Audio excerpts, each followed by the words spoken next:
And now it's time for Gabbing with Goblins with your host, Griselda. Hello, hello, hello. Oh my god, it is so nice to see all of you. Let me see, we got so many new names in chat. Let's see. Hello, hello, Denmark Davis. If you're new here, hi, my name's Griselda. I'm an auntie, I'm a goblin. I could be your auntie too if you want. Hello, hello, Ray Bell, and the loathsome Ladylith. I'm sure you're not nearly as loathsome as you make yourself out to be. Hello, Raven. Hello, Mealy Nim. Hello, Gigi Goth Gorb VTuber. Hello, Varthros. Hello, all right, I think we got everyone there. So, this is the first talk show on Twitch, as far as I know. I haven't actually really bothered to look into it very much. By and for goblins. And yeah, I'm just gonna sit down and talk with a goblin whenever I get the chance. We're also gonna be accepting questions from the audience. So if at any point you got questions, make sure to let us know and we'll be happy to try to add them into the queue. I am joined for this, the inaugural episode of Gabbin with Goblins, with a wonderful goblin. She is from, I believe it's called England. And like me, she's also a little horny, but she is still a very lovely lady.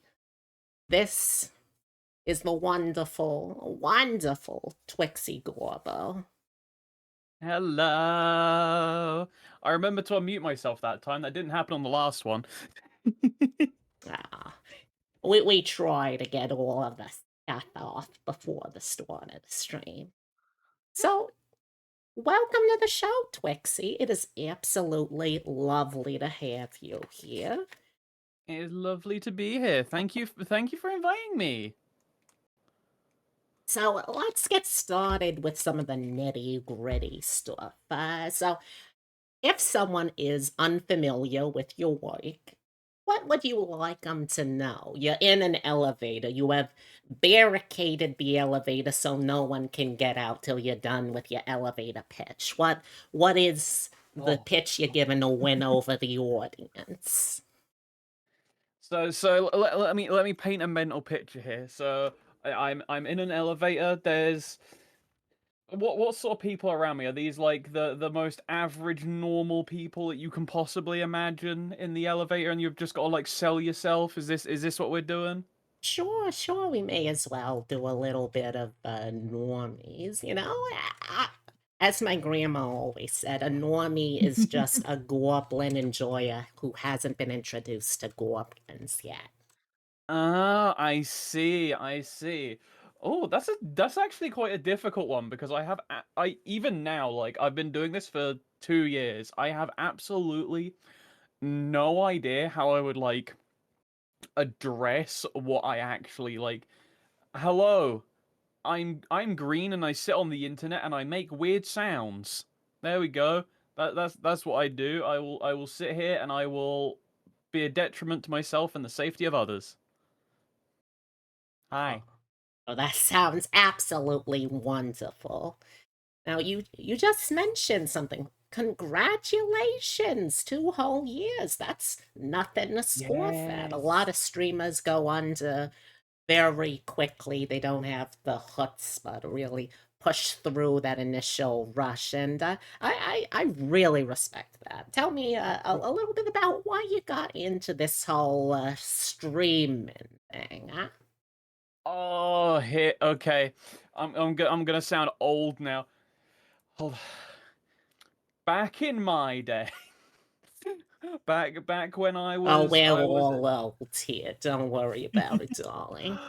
there was a wonderful site called Justin TV back in 2011 2012, and I used to play a game called StarCraft 2. it was starting to get quite popular to stream yourself on such websites. So I was like, in my like 15, 16-year-old glee, I was like, I want to stream. I want to be cool streamer. And then yeah, our internet sucked and my PC sucked, so I couldn't do anything.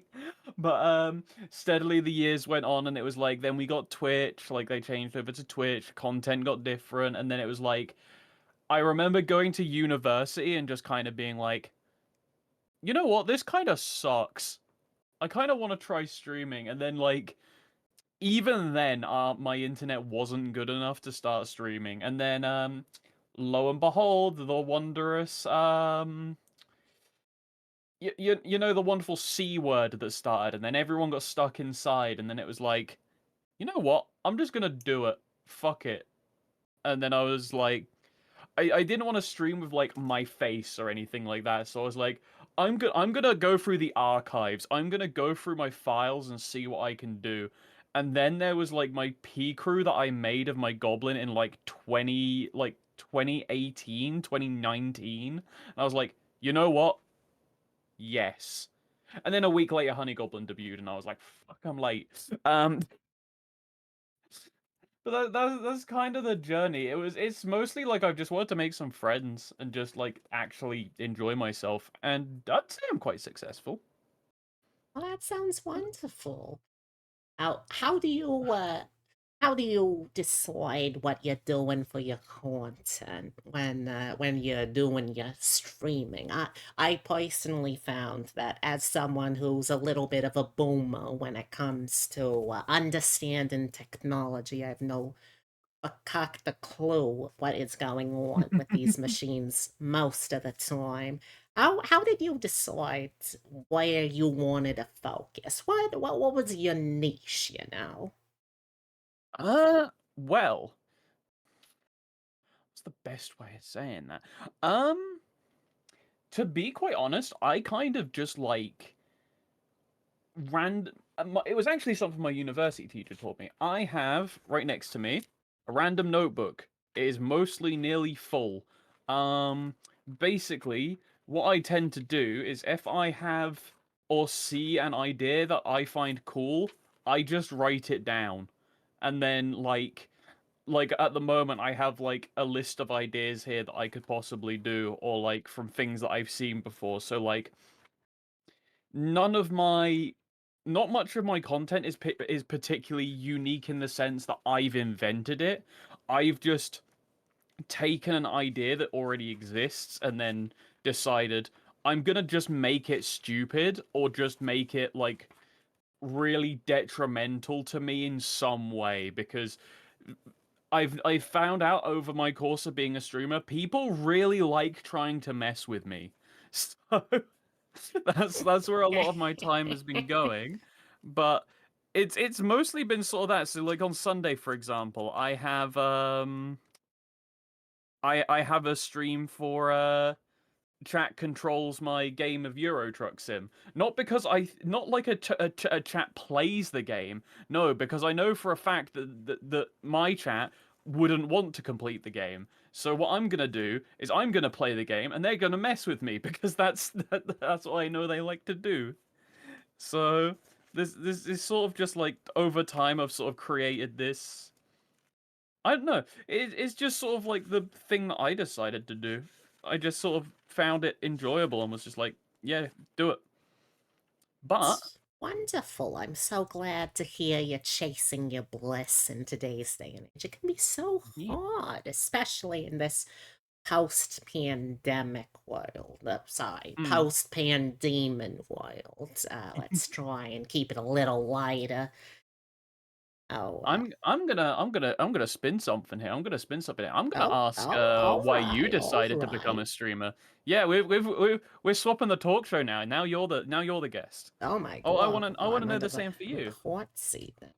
All right. Well, to be honest, I came by this as a means to get out and about, at least within some sort of context to socialize. And I used to live in Morgenstein. Great place, lovely historic ruins, castles everywhere. Unfortunately, it did attract a lot of Hallmark movie crews who was making, the romantic holiday movie schlock.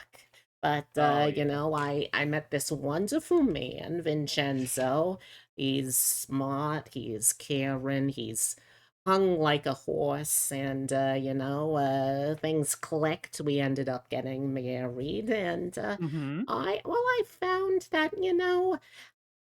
I am a little isolated. I am not allowed to drive anymore legally after the incident, so I was a little cut off in this new big city that I didn't really have any sort of familiarity with. And Mm-hmm. I haven't want well, oh my, God bless her, but I think she turned into a total one. What do they call those? It's one of those Japanese words. Hikikomori, I think. She was I a think I know real what you mean. shut-in, and God bless her, love her to death. However, I really do not want to be her. So when I saw my niece was doing this Twitch thing and she was having a great time with it, I figured, all right, let me give that a shot. I don't want to invest in a full channel, so I'm sort of renting out Hmm. airspace. But it works, and it's been good so far. Mm-hmm. Mm-hmm. That sounds like a pretty decent reason though. So you got it all going. Are you enjoying yourself? Are you enjoying yourself? How long you been going for? Oh, well, I have been enjoying myself. This channel is going close on 3 years now, I Ooh. think. It's approaching it. I've only been here for parts of one, had a brief debut, and then had to take a little hiatus after that. Got me Mm-hmm. real Mm-hmm. worn out. So we're trying to keep things light, trying to keep things low effort for the first couple of streams here, and we'll see how it goes. Mm-hmm. Mm-hmm. Sounds pretty damn good. I have to say, I love what you've done with the place. How I didn't know they made printers that big to make like this sign behind us. I'm quite surprised with your ingenuity. Oh yeah, I my husband, he's an artificer. He's real good with Ooh. printing things out. Very useful. I used to do clerical work, filing Mm-hmm. papers, answering phone calls, occasionally healing wounds, turning undead. But yeah, it's good to have diversity in a relationship. Very important. Very true. They do say opposites attract, you know? Certainly true. Certainly true. You mentioned something, and I think this is one of your more recent projects, from what I understand. I did a little bit of research and a little bit of poking and prodding. You mentioned something about controlling and corrupting the games, I believe, a little earlier. Oh, Can you speak a little yes. more to that? How exactly does that work? So basically, it was something that I sort of stumbled across because there was like a little bit of content that started appearing on my YouTube. It wasn't like I swear I'd seen it before, but I wasn't too sure. And it was basically people were like affecting like Wii games in a certain way. So I was just like, what the what the hell is this? This looks weird as hell. How do I do it? And it was actually significantly more easy than I thought it was. So I was just like, I've never seen anyone like properly stream this. Like I think I've seen a couple of people, but I've never seen anyone like turn it into something. So I was like, okay, I'm gonna give it a go. I'm gonna let chat try and do it. Like we'll see where it goes. And it's sort of like steadily evolved, and certain games react in certain ways, and it's just how does it? I'm trying to remember how it properly works, but I think it's literally just all that it does is every time you hit a button, it just hits your game with a shit ton of bad shit. I can't believe I combined two swears in a row. Do you mind cursing on here? Do you mind Oh, cursing? it's absolutely fine. You can swear your fucking little heart out. Let's go. Okay. I was like, I should have probably asked that first, Oh, huh? don't worry about it. My casa is in fact also your casa. It's the Mojo Dojo for anyone who swings by I here. see, I see. Does that mean that this couch is mine? Yeah, sure. You need to Just it's a use little it bit for something, feel free. it's a little bit moist, but back to the back to that. But yeah, basically all it does is I run an emulator. Don't tell Nintendo. And then it just blasts it with data, and then it can just do whatever the hell it feels like, because there's no actual way of telling what the effects are, what's going to happen, what it's going to be. It's just going to be something occasionally will happen, and it will be ridiculous in some way. So I was like, this is exactly like the amount of unpredictability and chaos that I enjoy. So I'm going to put this in. Here we go. Done. Now, I'm no expert, as I have established already. Technology and I don't really get along, but wouldn't that eventually break the game entirely? Yes, it does.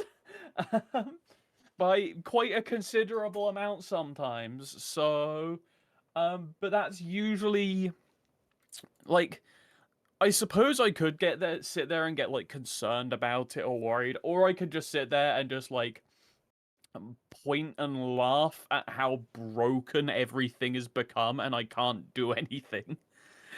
And then that usually encourages people to do it more. So you sort of just like reset, go again, and then everyone's hyped to break it again.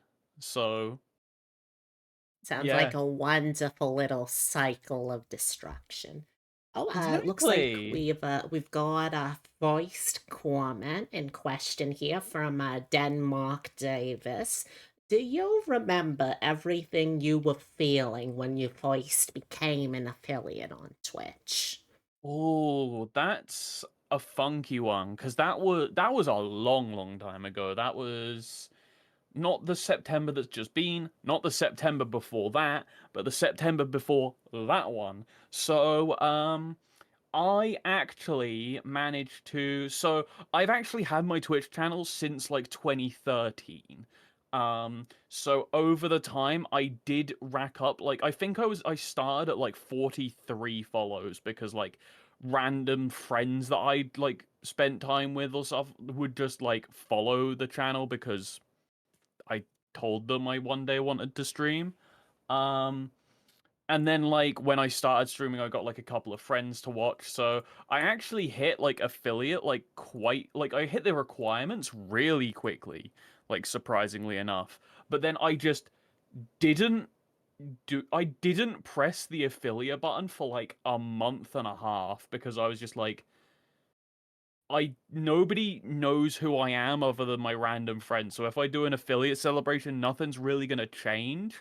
So I actually waited until the first ever time that I got raided, and I think that is more of a like core memory than actually getting affiliate because it was like, oh my freaking god, it's my first raid, and that's like the first time I made like Twitch friends and things like that, and it was just like, yeah, that was more the highlight for me. Affiliate just sort of like kind of happened. So I know for some people it's like a lot bigger and more grand, but for me it was just sort of like the first raid was a lot more Im- important and like core to me. Yeah, I see. Now, one thing I'm very curious about because, being a goblin is a full-time job, of course. It's It not is. It is. particularly easy, but when you're in your free time, you're not in the public eye or anything like that. What do you enjoy doing? What's a day in the life of TwixeGobbo outside of your streaming career look like? Oh man. Um, I actually, so last year, so in like April of 21, I actually quit the job that I was 22? working in. 2022. Don't You see, worry, I forget time all the this is time. where It's being still 87 to me some days. I wouldn't have even I haven't existed for a while since then. Damn. But let's see. So basically last year I quit my job, so since then I've basically been full time. Not necessarily because that was the plan, but because the work that I was doing absolutely sucked. My boss sucked, and I was just like, I've been saving money for like 3 years. I'm going to try. So to be honest, I kind of just do this like full time. Not necessarily the streaming part, but I will think of ideas, make content. I will sit there and I will specifically make like tons and tons of memes to put on Twitter because yeah, why not? And then I'm also basically my family's chef at this point because they're always out. Um, and other than that, it's just sort of like spur of the moment stuff and just playing games. I played far too much League of Legends. I apologize if you know what Oh, that is, Griselda. that's quite all right. I've known quite a few sages in my time. They're all very interested in that folklore and legend nonsense. I imagine it's some Mm-hmm. sort of book club amongst various academic types. Oh yeah, totally, yeah. Now, as a homemaker myself, I have not been employed since formally not been employed since the beginning of this pandemic thing. And, Mm-hmm. I'm very curious. As a homemaker, I also do quite a lot of cooking, and I'm very interested because as someone who's native to England, I've heard there's a lot of interesting culinary history going on there. What have you Mm-hmm. found your cook? What are your favorite things to cook? What are you trying to learn how to improve with there? So what you do? Okay. So one of the best things that you can ever cook, right? You go and find your freezer. Mm. Okay, you following? You go Mhm, in the mhm. freezer. It's usually the second like freezer box down. You open that, and then there's a magical thing in there called chicken nuggets. What you do is you put them on a tray and you slide them into the thing that turns on and it's like hot, and then out pops cooked chicken nuggets. And it's like the best invention that anyone has ever made, and it's great. And I think everyone should definitely try this from time to time. Can't say I've heard of that before, but all right, that sounds interesting. It's Oh always my nice god. to learn about foreign cuisine. Yeah, it's great, it's great. What's your favorite recipe? I'm Oh, let's curious now. see. If we're exchanging secrets, for my top secret like recipe right there, you need to hit me with something good. Okay? That's fair. That's fair. Well, I personally tend to really enjoy a good pie. I don't really make too many of them, but usually sometimes around the holidays, something will come up. I'll get a chance to make one. In terms of more practical day-to-day foods, well, one of my personal metrics is how much can I make my husband Vincenzo moan in inappropriately delightful ways when he's eating food. So I found a good Okay. steak is very much a key to this man's heart and his libido as well. I've also Mm-hmm. been told I do very good soups. I just sort of Okay. improvise them really, but just a mix of veggies with a little bit of rotisserie chicken and some Okay. vegetable stock. It works wonders. Wait, you could. I thought the rotisserie chickens were there just for like looks. Like I thought you went into like a store, you went into like a grocery store, and you just sort of like stare up at them as they just steadily like It is spin. very hypnotic, yeah, but now you can buy them, and there's honestly so much more you can do with them than just carving them up and eating them.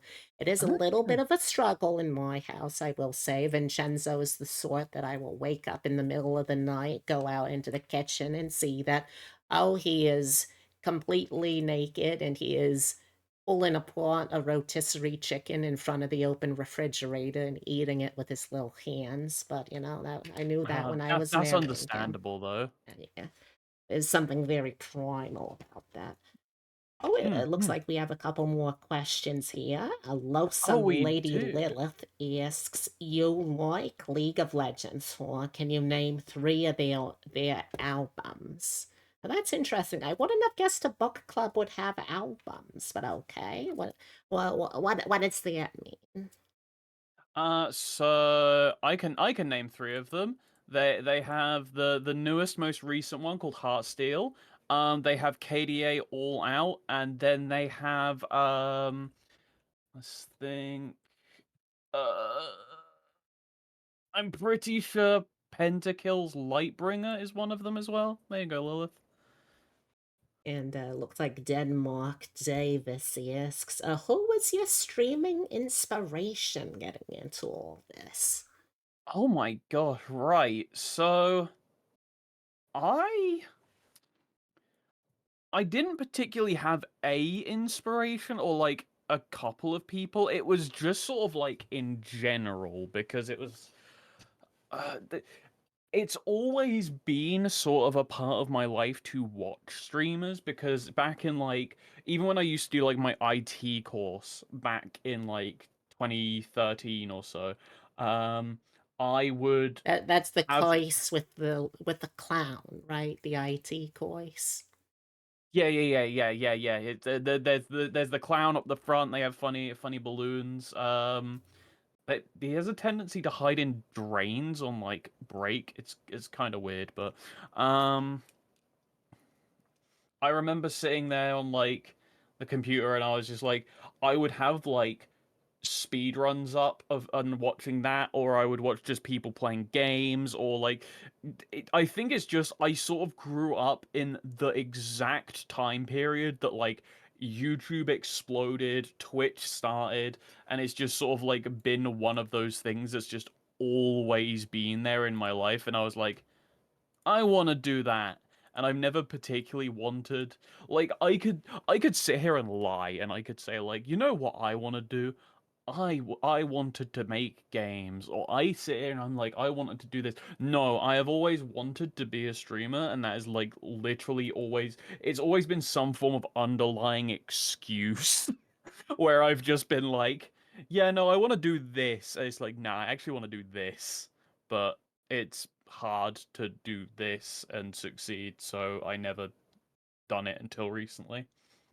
Well, I had a point, but it's gone out of my brain. it takes quite a lot of effort to be able to do this sort of thing as a full-time career. If you were to give any advice to people who are looking into doing this as a full-time gig, what would Mhm. your advice be to people just trying to break into the full-time streamer career? Ooh, right. If they're trying to just break into it, if you are thinking of streaming and that you are not yet, just press the go live button because the only worry that you will have is just all in your brain. If you don't try, you'll never know, and then you'll regret it later. But at least if you hit it and then you start it, you can at least say you've tried. And for those people who are still on the grind, I always use this example. So you've got to know Iron Mouse, Griselda, Oh don't you? yeah, You've yeah. I've heard of her. She's the little cyborg rat. She runs around something like with. that, yeah. She lives in Silverville, I think. There's Zendaya in there too. I don't know how they got such a big name for it, but yeah, I'm familiar roughly. Yeah. Well, essentially, she is the biggest VTuber on the platform, and I always tell people to go and look at her numbers for Twitch and the previous website. So, um, within 1 year, she went from having an average of 20 people watching her to around 6,000. And Within before 1 year? Mm-hmm. Oh my. Before then, she streamed 3 years on Twitch to an average of between 10 and 20 people, 3 years. And before then, she was also on a another website entirely, where she streamed beforehand. So this person streamed around 4 to 5 years before they even got like a pretty large audience. Like not even like Twitch partner level. They were just sort of like absolutely went for it and just suddenly like kicked off. So it's unfortunately it's just one of those things that's like sometimes it is luck. Like you could have the best content ever, and sometimes it might just like disappear into the archives of the internet. But I suppose the best thing is as long as you're enjoying what you are doing, that will make it significantly more enjoyable. Because I don't know about you, but if I were to have to sit there and like stream something that I didn't like consistently all the time, even if I had like 5k people, I would get very annoyed and very bored very quickly. Rather than just streaming to like my little audience now and actually enjoy myself and enjoy pressing go live and stuff like that. I don't know if you're the same or Oh, so far, of course, yeah. I've spoken with Beatrix here and there. She's a little more experienced when it comes to the whole streaming thing, and yeah, it Mhm. seems to be a very common refrain that if you're not doing something that you love, you gotta find something you love to do. Yeah, exactly.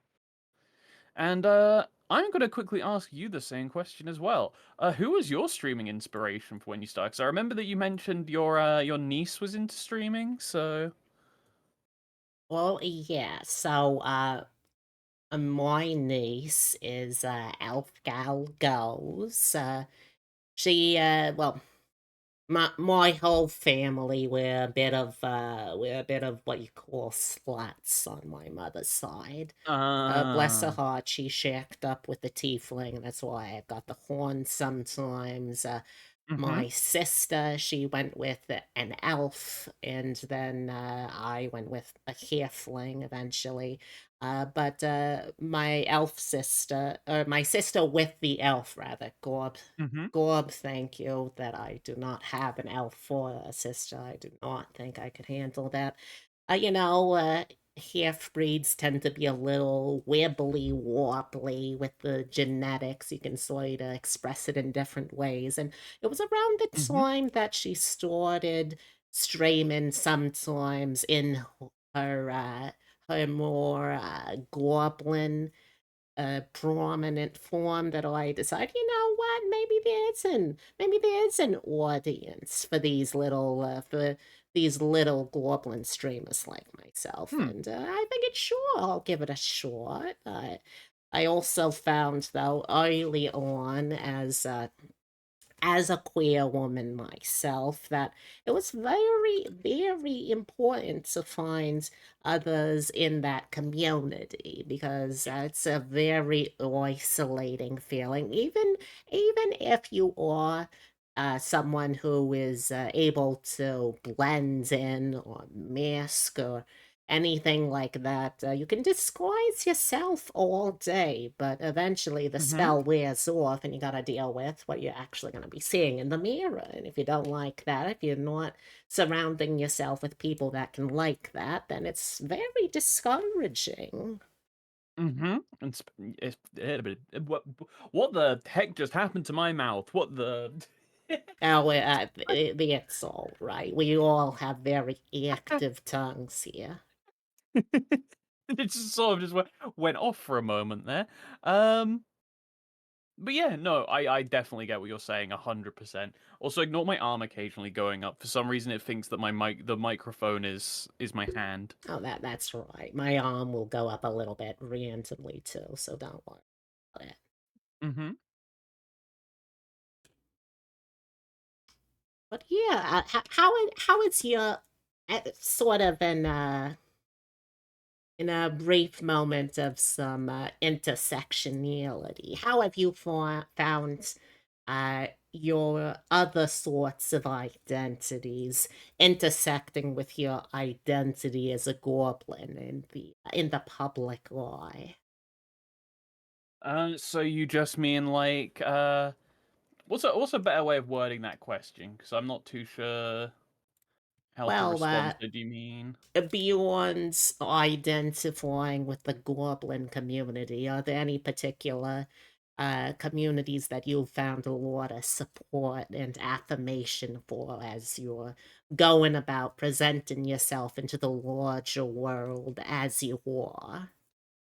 Not particularly, actually, because I have the wonders of living in the middle of nowhere. So usually when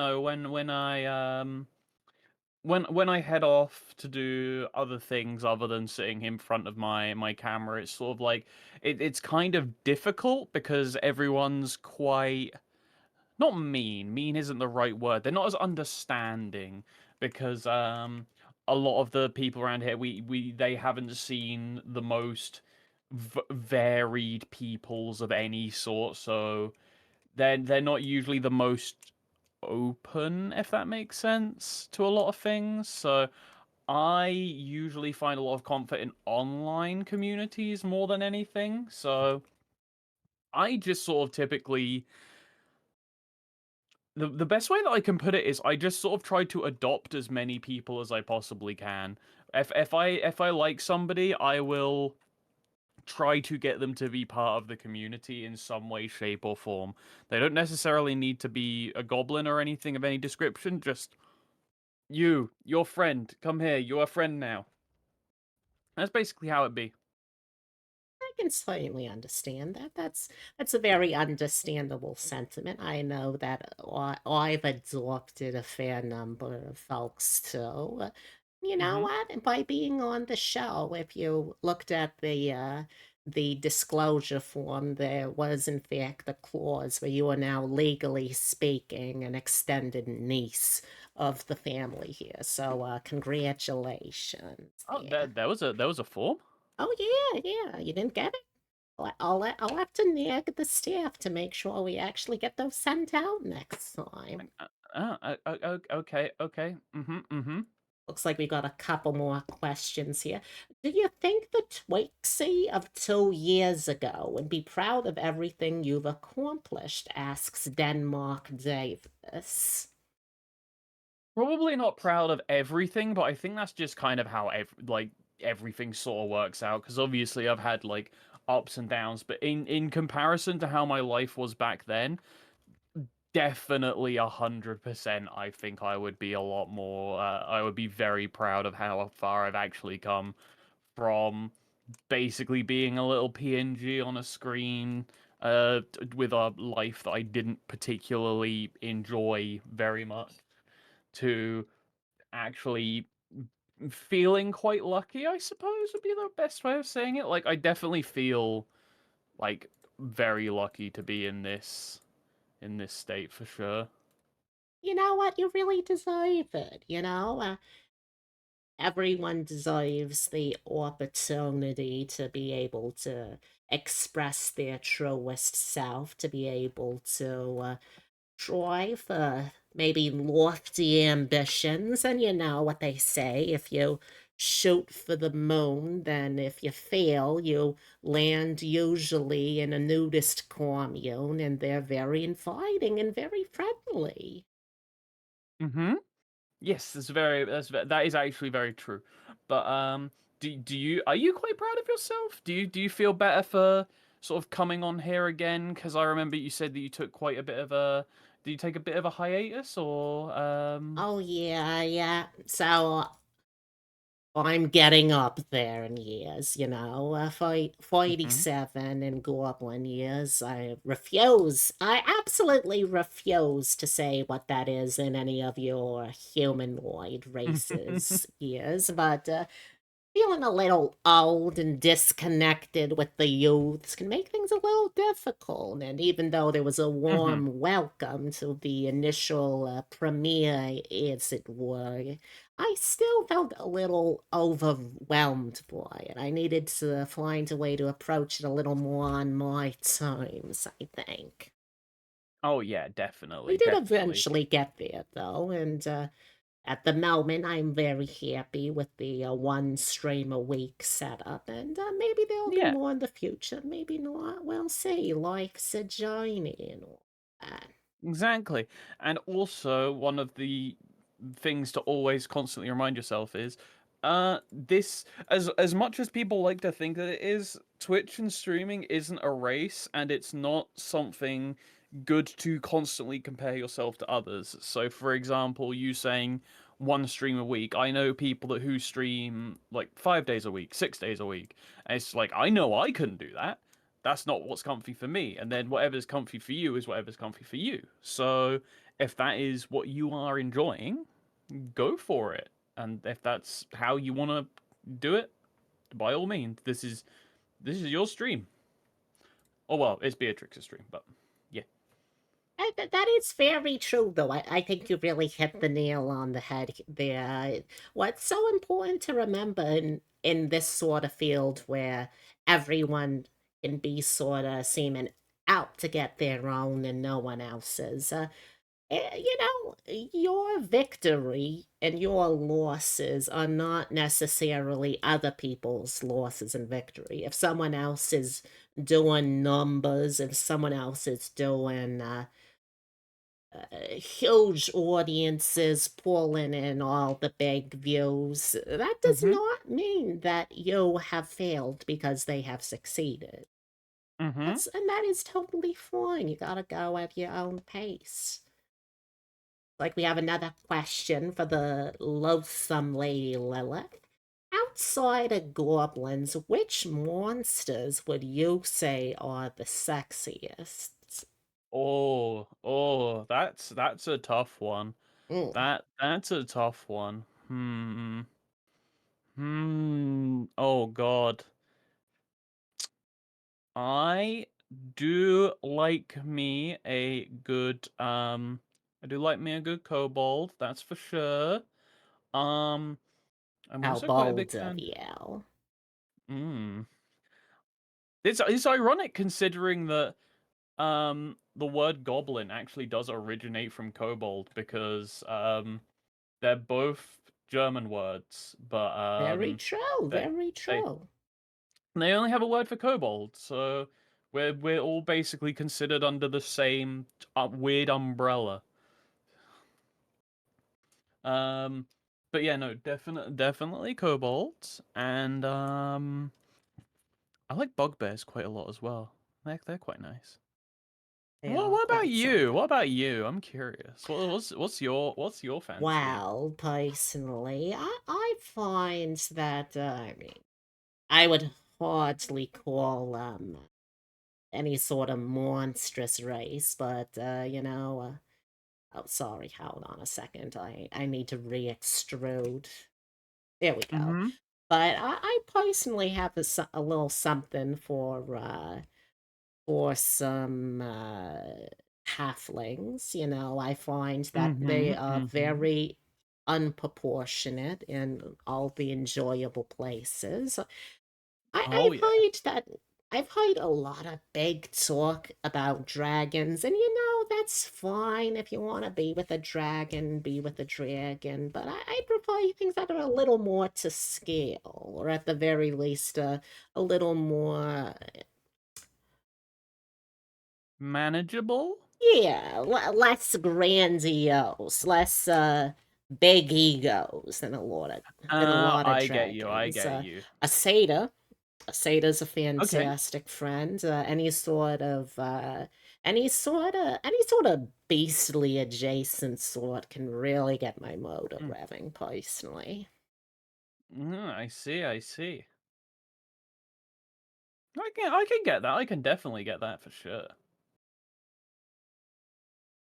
I have a question of my own, actually. Oh yeah, go for it. There's this little guy over here. What are they doing? What are they doing? Who's this? Oh yeah, well, that is something called a chat moth. I don't really know why they're here. I asked Beatrix. She also doesn't really know. It just sort of showed up in her house a little while ago. But from what I've heard, Mm, it sort of just obsesses about moth things and occasionally lights fires and will usually say some dire prophecy if you give him enough okay. coin. I see. He's also Um. Italian. I don't know why. It's a little weird. I would have thought more West Virginian, but Oh, that's true. whatever. That's true. I can tell from my family out there that definitely sounds like a West Virginian. Oh, you're multicultural, huh? Not particularly. It's the some of my family moved over there because my grandmother actually married somebody from West Virginia, so there's like a bit of my family is over there, but I've never had particularly the desire to go to go and see, but Understandable. hmm. Right? Lilith also asks, wait a moment, why are goblin years different from human years? Do goblins come from another planet? Well, for myself personally, I don't really come from a particularly different planet, maybe a particularly different universe or dimension, sort of across the VTuber voice. But Hmm. I no, not all. It's not all races are gonna be able to age at quite the same rate. Yeah, 87 might be young for one species of humanoids, monster folks or something, and quite old for another one. But I exactly, can only exactly. speak for myself. Do you have anything to add to that, or Twixie? I was just gonna say we all have different life expectancies, so just sort of like judge it in that way. So when they say 37 goblin years, you have no idea what it could even be. You probably wouldn't be able to comprehend it. It's fine. Sometimes you just need a little bit of goblin going up in here, you know? Trolley, Trolley. Uh, Mm-hmm. Denmark Davis asks, short stacks of flapjacks? Interesting question. If we, are we? I don't know if we're talking purely just pancakes or if there's something else I can involved. answer But this one. I can answer this please do. one. Short stacks. There we go. That's my There answer. you go. There you Now, go. I have come under a little bit of fire for this, but first of all, I do agree with the short stacks. But I, Mm-hmm. I personally am of the opinion that if you're gonna go around calling yourself a short stack, you gotta actually be properly stacked. You gotta have a Mm-hmm. top, middle, bottom that are all roughly the same circumference and diameter. If you don't, then you're not really a short stack. You're very structurally unsound. You're gonna collapse like some Mm, sort of mm. leaning tower of body. If you're gonna, you're not a short stack in that case. You're someone with an hourglass figure that got scrunched down on their y-axis. Scrunch down, you say? Yeah, scrunched down. Oh, Why oh, ask? oh. Oh, oh, You mean like wow. this? That is so. I did not realize you were able to go even further into a goblin mode. That is impressive. Yeah, thank you. It's against my will. I don't really have a choice. Oh, It that is just sort of so. I am happens. so sorry to hear that. That sounds terrible. Yeah, it's an ongoing condition. It'll be fine though. We'll be fine. It usually wears off in a couple minutes. But I actually have a question for chat then. It's Oh, like if boy. you're asking us like you can't be going around asking us which goblins which creatures you would say are like the sexiest and stuff or like short stacks and flapjacks without adding input yourself. Like you've got to add us. So like chat, what's your like what would you say the sexiest monster is for you? Like you've got to give us some details here. Yeah, I can't speak for my guest here, but as someone who is polyamorous, I'm always got an eye open for any potential new romance partners. Mm. Uh, I I don't want to pry. So if it's too personal, please feel free to let me know. But is there anyone that you're particularly looking for or have already found? Not at the moment, no. I have recently got out of a relationship, but I'm I'm certainly not looking and I don't really have my eye on anyone or anything at the moment. I'm trying to I guess like be happy with myself before I'm going to be trying that sort of stuff again because I just feel that that's like the best way for me personally to go. So fuck around and find out. Literally. That's very fair. That's very fair. You know, everyone is always so up in arms about love being so important, and love is, but there's so many different kinds of love. Even if you, what you call one of those aromantics, you Yeah. still have some forms of love. You can still love a sibling, you can still love a parent or child, you can love a friend. Hmm. There's still all sorts of love that everyone needs. Of course, of course. The effects wore off now. I'm a bit taller again. Wonderful to have you back to full size.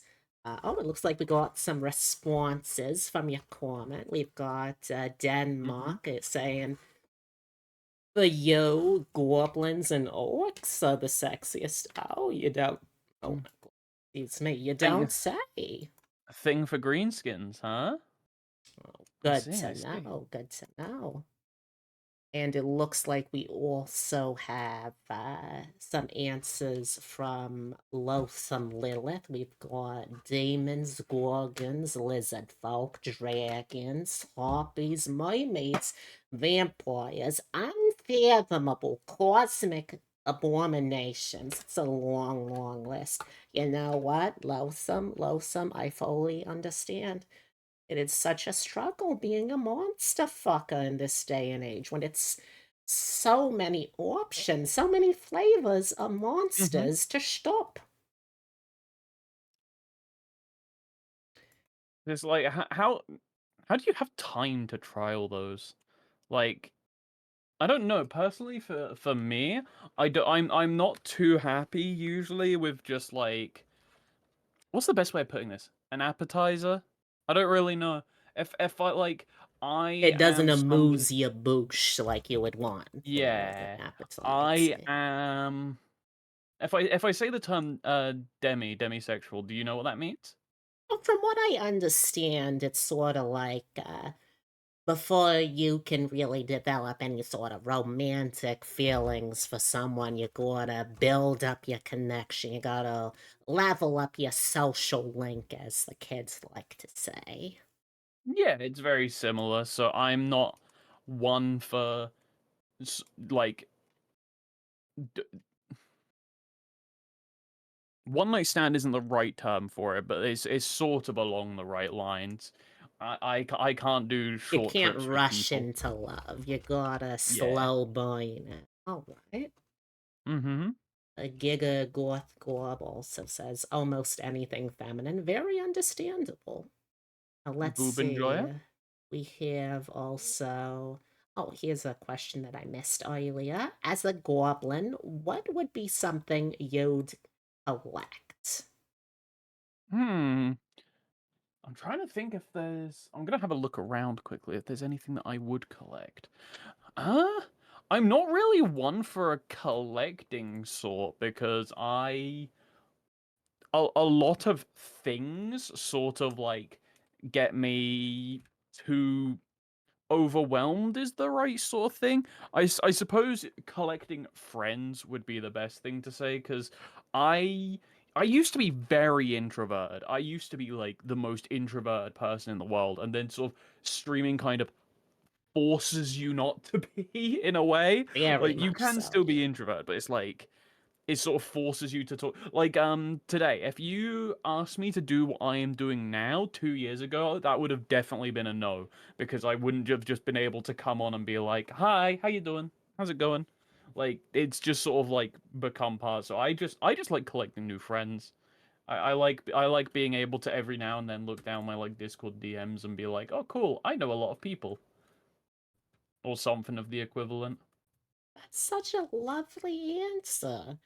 But personally, I collect memories as someone who is a Yeah. little bit ditzy in the head. The blonde goes all the way into the brain, I'm afraid. Oh, oh, I'm so sorry to hear It's that. all right. It's a livable chronic condition.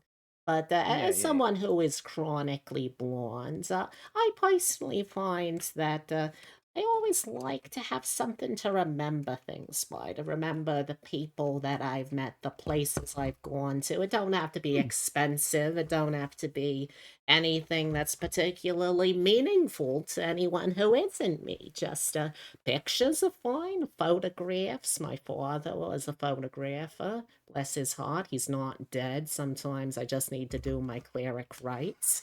And Yeah. I think I picked up a lot from that. I find myself ending up doing a lot of collections of just things that triggered lovely memories with the people that I've gotten the privilege of spending time with. And to speak to your extroversion, I think that's a very common sentiment from what I've heard from people in this field. Hmm. Like I talked with Beatrix, and granted, she was also saying this in the context of being a trans woman. That it Hmm. turns out when she became someone who she personally liked and enjoyed spending time with, she was then more able to enjoy spending time with other folks as well. Yeah. One question that I've got for you, since we've talked a little spicy, a little personal, do you have Mm-hmm. any guilty little pleasures? Guilty little pleasures. Oh, in what context? What could you be Let's alluding to? say that one of them we can say is a little more vanilla, a little less spicy, a little more just something, when you find yourself with enough free time, you've set aside all of your ideas for your Twitch streaming, you've Mm-hmm. managed to set up your schedule, and that's all set for the week.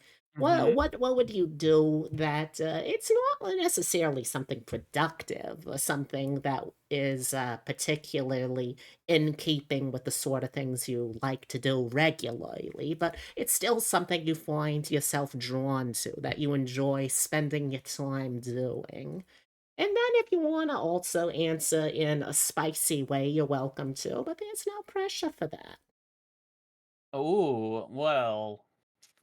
Let's have a look. I suppose I'm not really sure what constitutes a guilty pleasure anymore because it's like Well, I something you sort of might find be a my little, or at least in the past, before you've become a little more open to folks, that something you might not necessarily say to someone on your first meeting. You got to get to know them a little more. yeah. Oh, that it's like come full circle because beforehand, if I was still at my job, it would be the streaming, whereas now it's sort of like flipped around. Oh, let's have a look.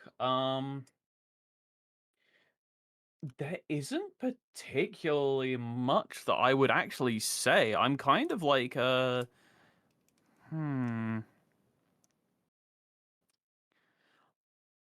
I would probably just say the sheer amount that I play games at, because I know that a lot of people do play certain things, but honest to God, if you saw how much time I had in like MMORPGs, for example, Oh, how much could it be? 10, 20, 50 hours?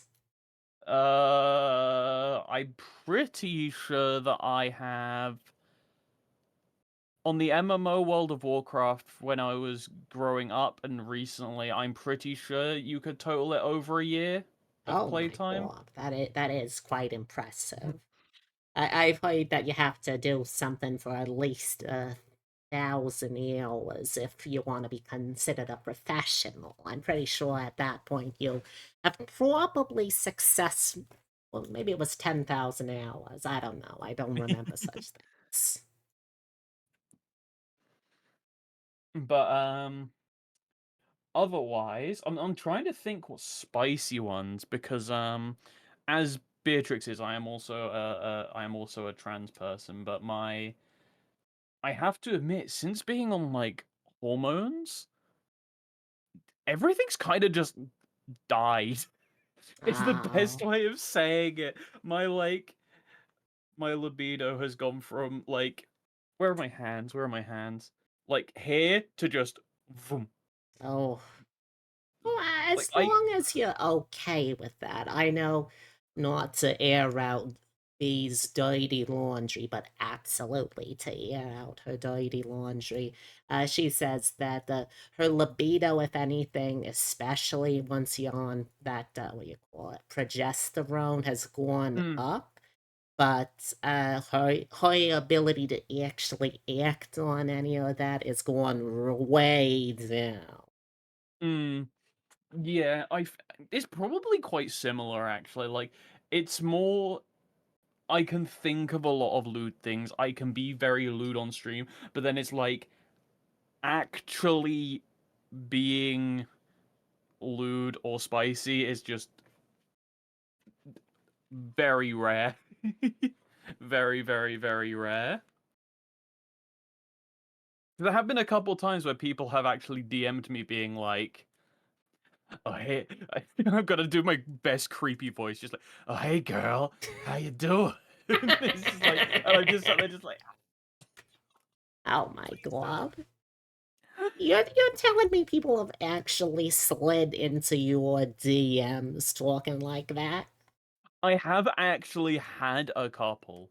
Like, I think 2 or 3 now over the time period. Luckily, I haven't been sent any images yet. Oh, thank God for I that, say yeah. yet because I have a feeling that, like, if I keep growing at anything, it's going to be inevitable that sometime I will check my Twitter DMs and just something terrible will appear on my screen, but, you know, I'll I've consider forgotten this where I was a going with public this, I got lost. service announcement then. If you want to send TwixeGobbo any pictures of your grundle or your junk, simply instead have you considered fucking off. Unless you're from someone who's already at that point, hypothetically, in some sort of committed relationship where this has been established that to be okay, in which point instead, well, you can fuck right on. But Mm-hmm. I totally understand that. Personally, I find that I'm very much into some amateur singing. I used to be a little more of a songstress. It was something we would Okay. go down to the annual fair. Back in Morgenstern, my hometown. There was this annual fair to celebrate the nautical history. And, my sister and I, we would go every year. We would get drunk off our asses and we would just be Mm-hmm. singing sea shanties the entire time. So I found that I really have a fondness for some of the older songs. Not necessarily like 16th, 17th, 18th Mm. century older songs, but at the very least, things that would be very unfamiliar to a modern audience in general. And, it's still quite a bit of fun. know? Mm-hmm. Now, in terms of something spicy, well, having grown up as a shapeshifter, I find shapeshifting to be incredibly attractive. My first partner was a transmuter. We had a wonderful time together. Didn't work out because he did have to turn himself into a seagull permanently. But, Okay. sometimes splits just happen, and that's okay. Would I shtup another transmuter because of all the transformation things that could go on there? Absolutely, in a heartbeat. Hmm. Let's see what. Oh, here's another question. Uh, Out of all of the tabletop RPGs you've played, which game or system most authentically represents Goblin culture in your Oh, experience? that's a hard one because, in my opinion, you Goblin culture is a hard one because everyone has an opinion on what Goblin culture is, and everyone's culture is different. So it's very difficult to say as an overall. My favorite TTRPG for goblins in general is called Shadow of the Demon Lord. Lilith, I believe, knows what this one is, but it's just like it isn't the best representation, but it's a lot better than like most done the standard D&D stuff, and I haven't done much Pathfinder, so I'm not too sure. I know goblins are like a big thing in that, so I'm very much not too sure, to be quite fair. But I just like Shadow of the Demon Lord for their representation of much more widespread goblins and making goblins a much more like normal occurrence rather than not. And for them to Absolutely. yeah. It really is something, that you can't really consider goblin culture this monolithic thing. Yeah. There's so much more richness to the tapestry of goblin experiences. It's actually not strictly related to goblins at all, but one that I found personally resonated quite strongly with me is something called Kick Ass and Show Bubblegum.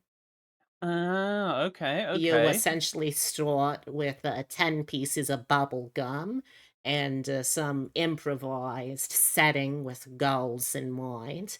Every time you want to do something, you have one of two stats, either kick ass or Mhm. everything else. So if you want to do something off the wall, you want to do something incredible, you want to kick ass, then you can do that. But Yeah. for literally everything that is not awe-inspiring, epic, action-packed, or anything like that, it's everything else. And as the game goes on, whenever you fail a roll, you lose a piece of bubble gum, and when you Mm. start at 10, which makes you very, very good. No, sorry. I think it's 9. You start at 9, I believe, and it makes you very, very good at doing normal stuff. But eventually, as you lose it, you are less and less able to do anything that is not kicking ass. So eventually, you'll end up the sort of person who can leap through the air doing a ballet of bullet spraying, but you can't operate a door anymore because that's so mundane. I Mhm. personally have used an altered version of that where it's simply goblin mode and everything else, and I find that really leans into the spirit of just how much of an urge it is to simply do whatever the goddamn hell I want to do is. It's very empowering, I personally found. Mhm. Now, to speak more broadly, oh, it seems like you're something of a tabletop gamer, correct? Yeah, sometimes I like to it's mostly been recently because I'd never actually played a tabletop game or a tabletop RPG specifically until last November, so I haven't. It hasn't even been a year. And I think I was one of the only goblins that hadn't particularly. So I'm relatively new, but I am very much enjoying it at the moment. Yeah, so I am, yeah. So, tell me, what have your favorite systems to play been so far? And are there any ones in particular, goblins aside, that you are particularly keen on learning about or trying to find games for, or perhaps even running the game yourself? I am 100% into Shadow of the Demon Lord because it's not particularly long. You The campaigns are sort of designed to be a little bit shorter than most campaigns are for other TTRPGs. Um, the combat is very streamlined, the leveling up is very easy, and it's just a very nice, no bullshit like hack that you could it's so quick and easy to actually learn and get into, and the premise of it in general is very good. So essentially the way that it works is when there's sort of like a planned, not a planned end, but there's sort of a way that the game will end, or some way that the demon lord is basically like an actual manifestation of something. And there's going to be a way that they attempt to basically destroy the world that you're existing on. And you can either it's very flexible to do an evil campaign or a good campaign, because you can either basically stop the demon lord or you can help the demon lord, and there's one or the other way. And basically it's sort of like the it the way that it works is just it's so simple to get into. There's a very, very clear goal to go towards, or like, especially for like a DM, it's like there's just this is sort of where I'm heading for. And it's always constantly sort of there in your mind, so it gives you a narrative point to work towards. And then it's just very free and open in all other sorts of like ways. But of course, you don't have to play like that. You can play it in whatever format you want to or anything. It's just that's how I've learnt it, and it is so much fun when you get into it. Sounds fascinating. I personally have been getting very much into this little game called Sleep Away. It's about being a camp counselors trying to protect a summer camp for some very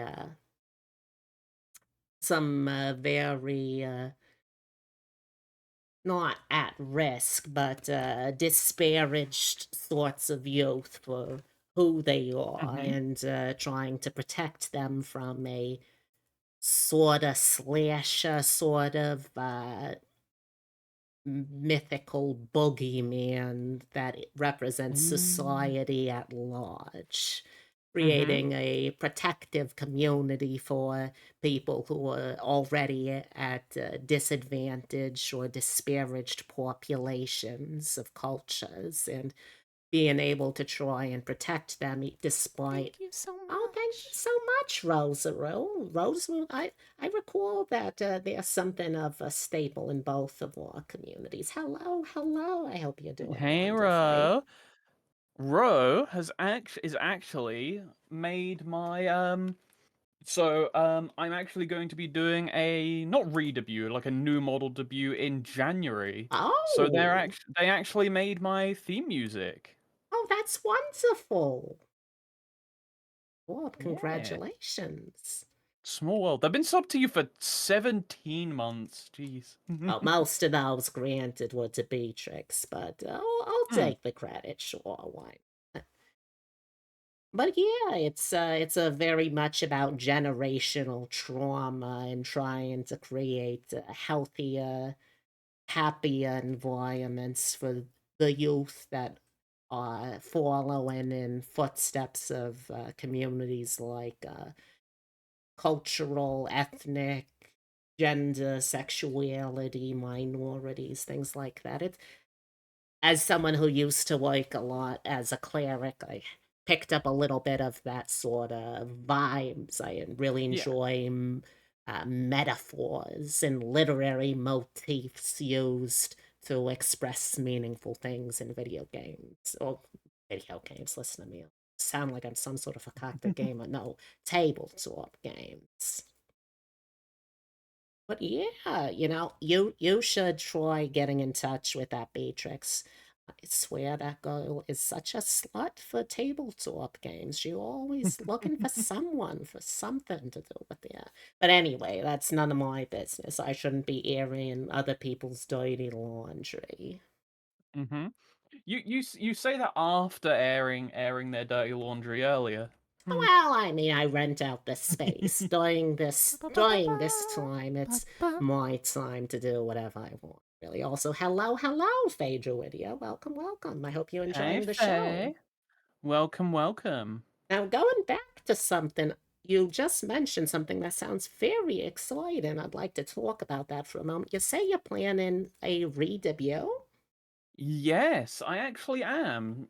Because actually this time last year, for sort of the end of Octoberish, I actually commissioned a new design because this model here is actually entirely made by me. Well, everything except the clothes. Sorry, the clothes I commissioned somebody to make, but the actual model here that you see is entirely me, and I sort of made it with the skills that I have. Well, Um, it seems like you've and got something quite well set up already, but go on.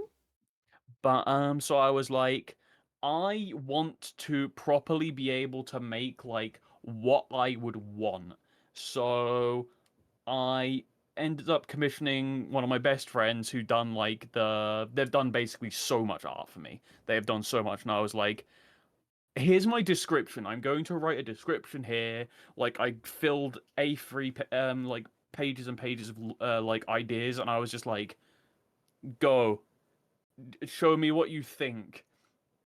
And since then, we've been working on the design. Since I have gotten the new design, I've got art, I've got a live 2D coming, I've got a 3D model coming, and I was just, oh, I'm so excited. I'm so excited. Now, obviously, you want to save things for the big hmm re-debut. You want to make sure you keep them wanting more until then. But is there anything that you'd like to tease the audience? Give them a little tantalizing hint at something that might be new with the new looks to come.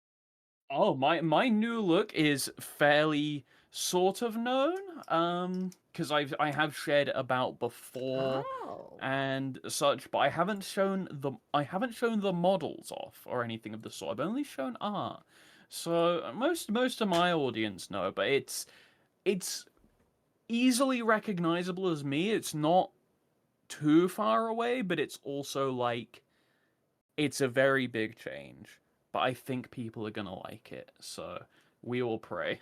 We'll cross our fingers if my fingers can actually cross. I've never tried to do this before.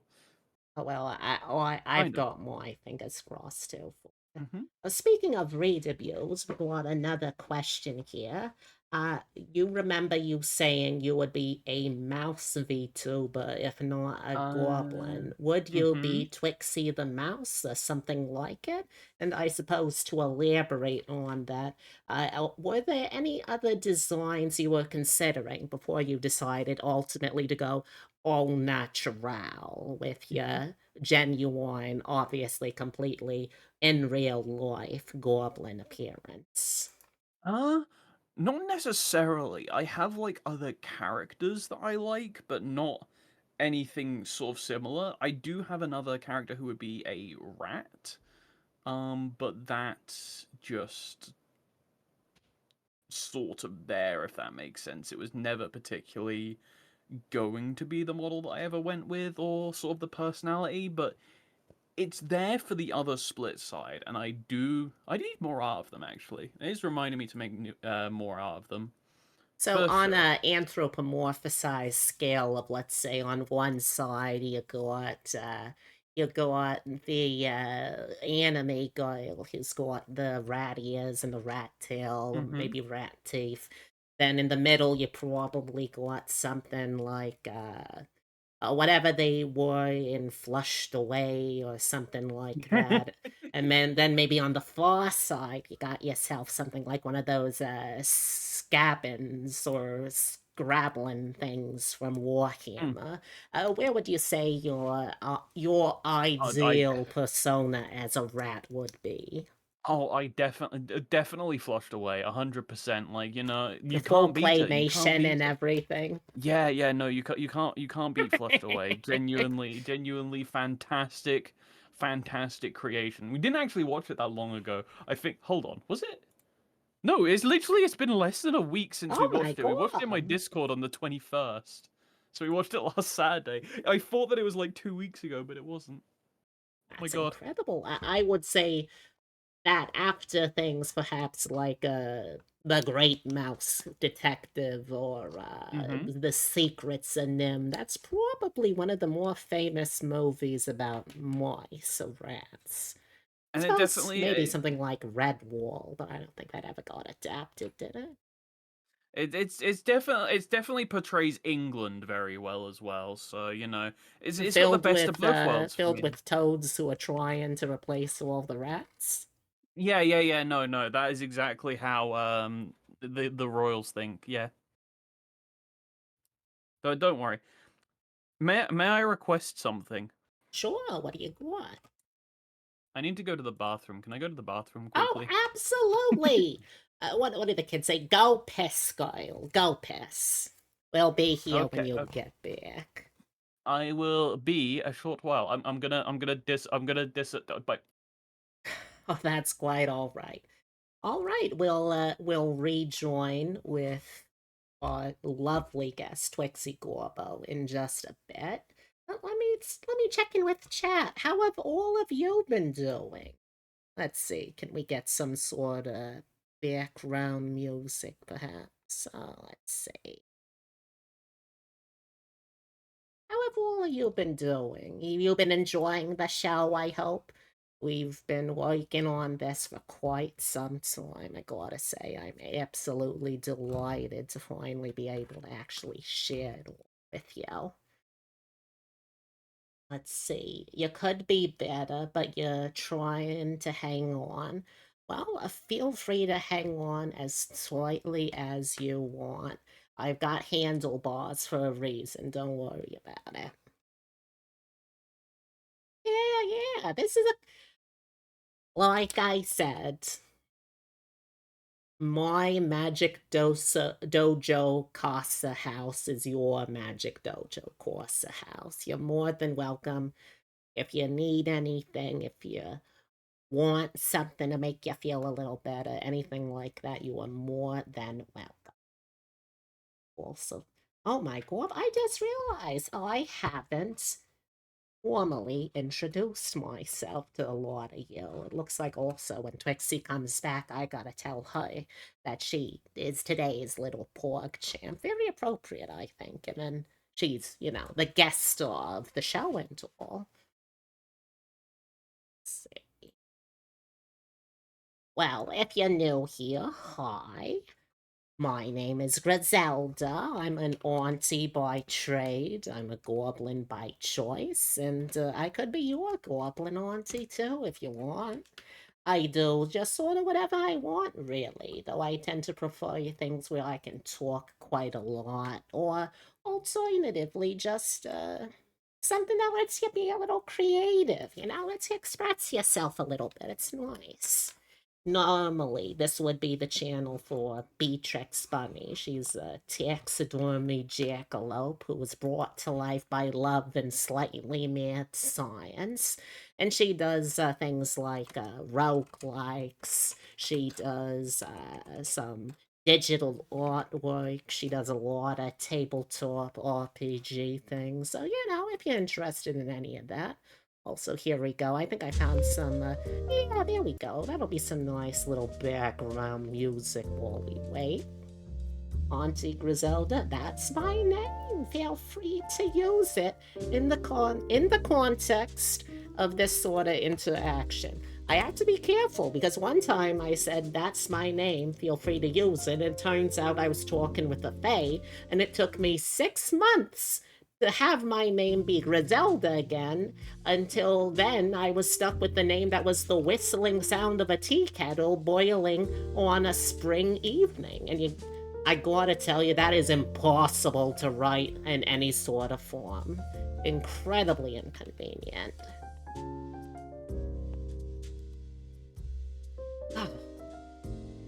What a day. I tell you, I have been dealing with some secondhand stress with some of the things that Beatrix has going on, but let me talk a little bit about those as well while we're doing this. First of all, this show is brought to you in part by the Candle Company. They are a small, environmentally conscious company that is owned by queers and serves everyone. But this queer company, they produce absolutely wonderful smelling wax products. You want candles, you want wax melts, they got you covered, with scents going from your traditional mint or pine or citrus to things that are a little more out there. Like, did you know they've got a candle that smells like Fruity Pebbles? Because they do, and let me tell you, it really does smell like Fruity Pebbles. If you're interested in those, or if you want to check out any of their other products, they do apparel, they do accessories, wonderful place, then use the link right in that message there, and you'll be able to also help the channel, because I believe it is $2 off of every order using that link. It also then goes to Beatrix as well. And as a secondary announcement, we also have this Sunday a donathon. And let me tell you, it is going to be a whole kit and a caboodle. Because this thing is going to be starting the 29th, Sunday at 10 a.m. EST. Or I think that's GMT minus 4 or 5. But it's going for at least 24 hours, up to 48 hours potentially. All proceeds go to Operation Hammond, which is an organization. They serve anime, nerd culture, kink conventions even.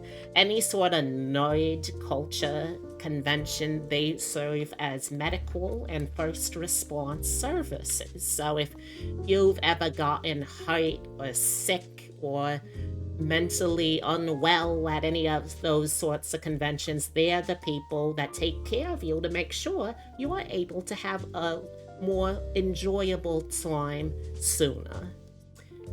So if you want to see all of the milestones and incentives planned for that particular show, use the link there, and I'll see you Sunday. I personally am going to be taking some of the late night shifts. If you like this show, if you've been enjoying this so far, I've got good news for you. I'm going to be running a special 3 a.m. witching hour talk show. Any questions you have about anything, 18 up or otherwise, if you got questions about romance, any sort of personal relationship advice, I am going to be there to answer them. So stay tuned for that too. Oh, hello there. Have you heard of Twitch Prime, chat? Have you heard of Twitch Prime? Did you know that if you have an Amazon Prime account, you can link it to your Twitch account and get a free sub to your favorite streamer? Damn, I never knew that. Oh, do you have a? Hold on, let's have a look at this.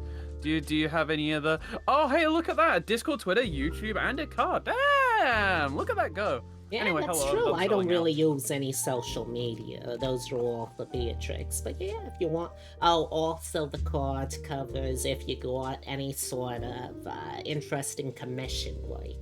But yeah, she does do all that. And also, someone reminded me about something very important that I still need to tell to you. And that Is that you, Twixie? That's right, I'm talking about you. You are my little orc champ.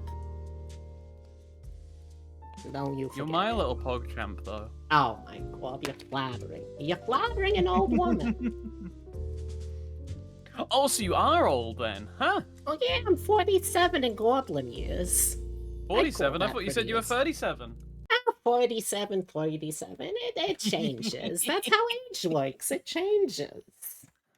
Mm-hmm. Let me just turn off the intermission break music. Here we go. Okay. All right. So let's see. Did we have any more questions here?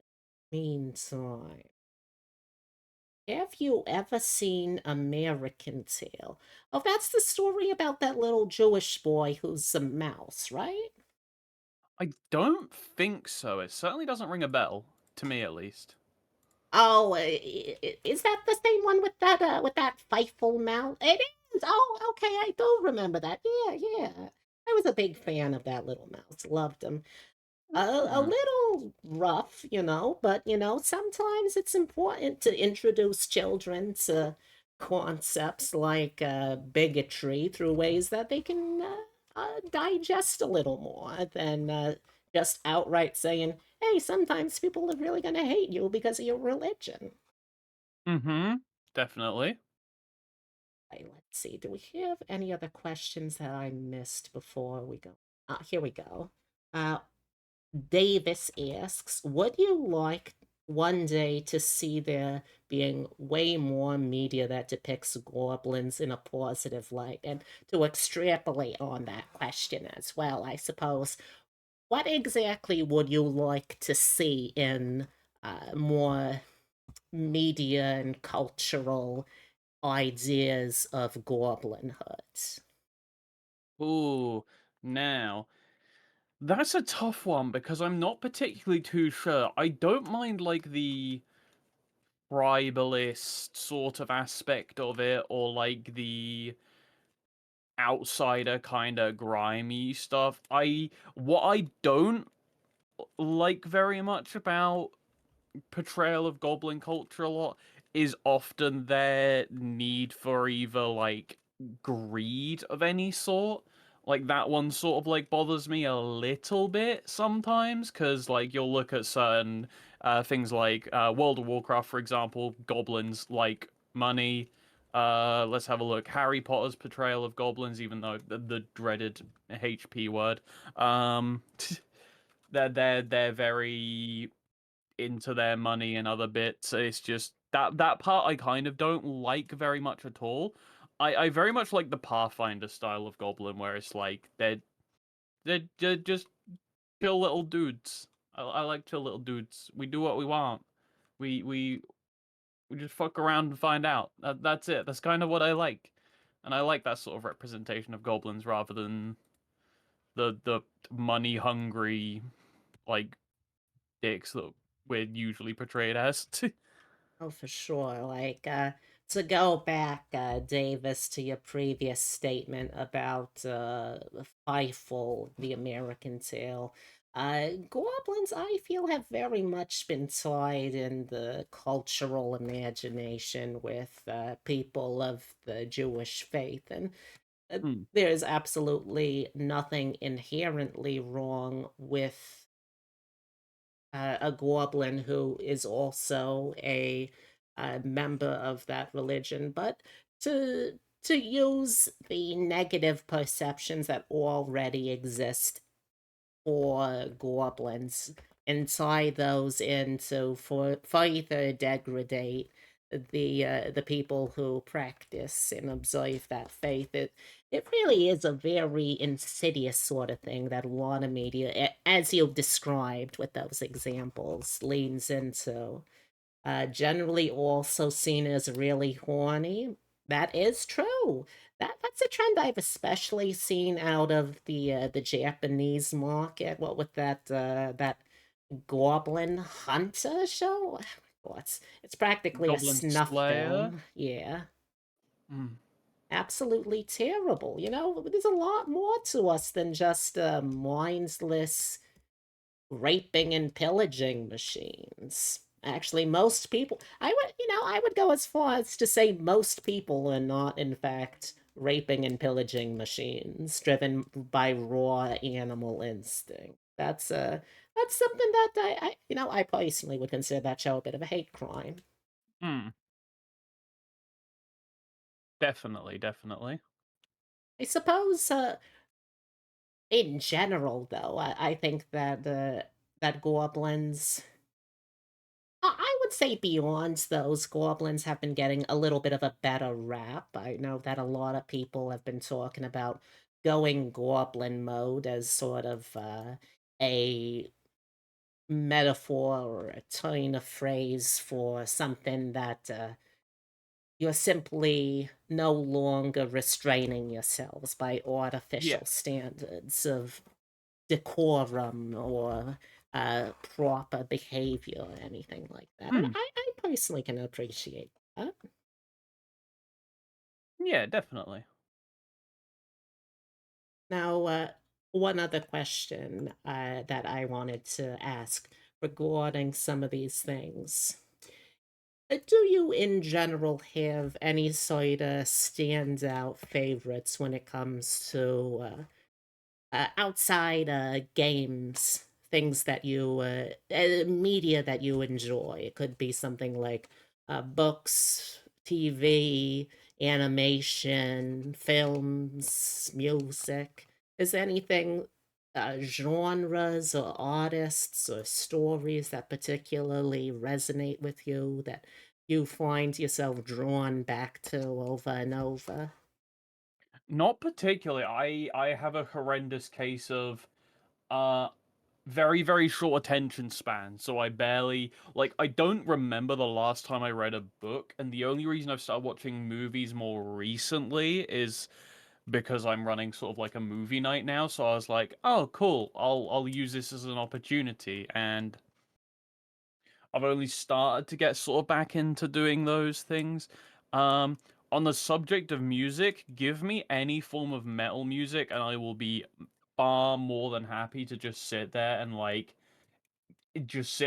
fucking enjoy myself and just be like, yeah, and just like zone into it. Other than that, give me like any YouTube essay on some really obscure topic, and I will just sit there and I will just be like, oh, there's a guy and he's like, okay, let's have a look then. I'm gonna just refresh my YouTube for 2 seconds. Let's have a look. Go up here. Uh, oh hey, is this a video on how to remove cataracts from your eyes that a surgeon does? Damn, I've never considered that in my entire life. Let's watch a whole 20-minute video about it. Sort of like that feeling where you just sit there and it's just like, I've never been interested in this before. Clicks video. Yeah, I mean, as we grow out and finish up with our formal education, I think a lot of people forget that learning is never something that really stops. It's a lifelong Hmm. process, and honestly, it doesn't necessarily matter outside of things that you might need to do for a career or a job or to be an adult who can function.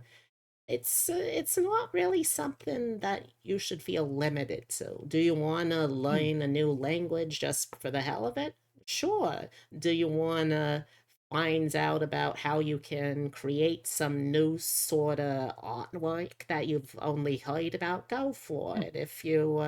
If that manifests, if the way that you're able to experience the joy of learning is as simple as watching random YouTube documentaries like oh my god, the one, I can't believe this is the one that first came to mind, but a while ago, one of my nieces showed me this documentary. Someone Haborma guy, I think. He did this whole video about the origin of a heart oof sound in a video game, and it Oh ended up being yeah, this I think huge thing. But it's whatever is sparking your creativity, your curiosity, your want mm-hmm. to learn more, that's something that should be considered admirable, no matter how Yeah, niche your special interests are. yeah, definitely. All right, let's see.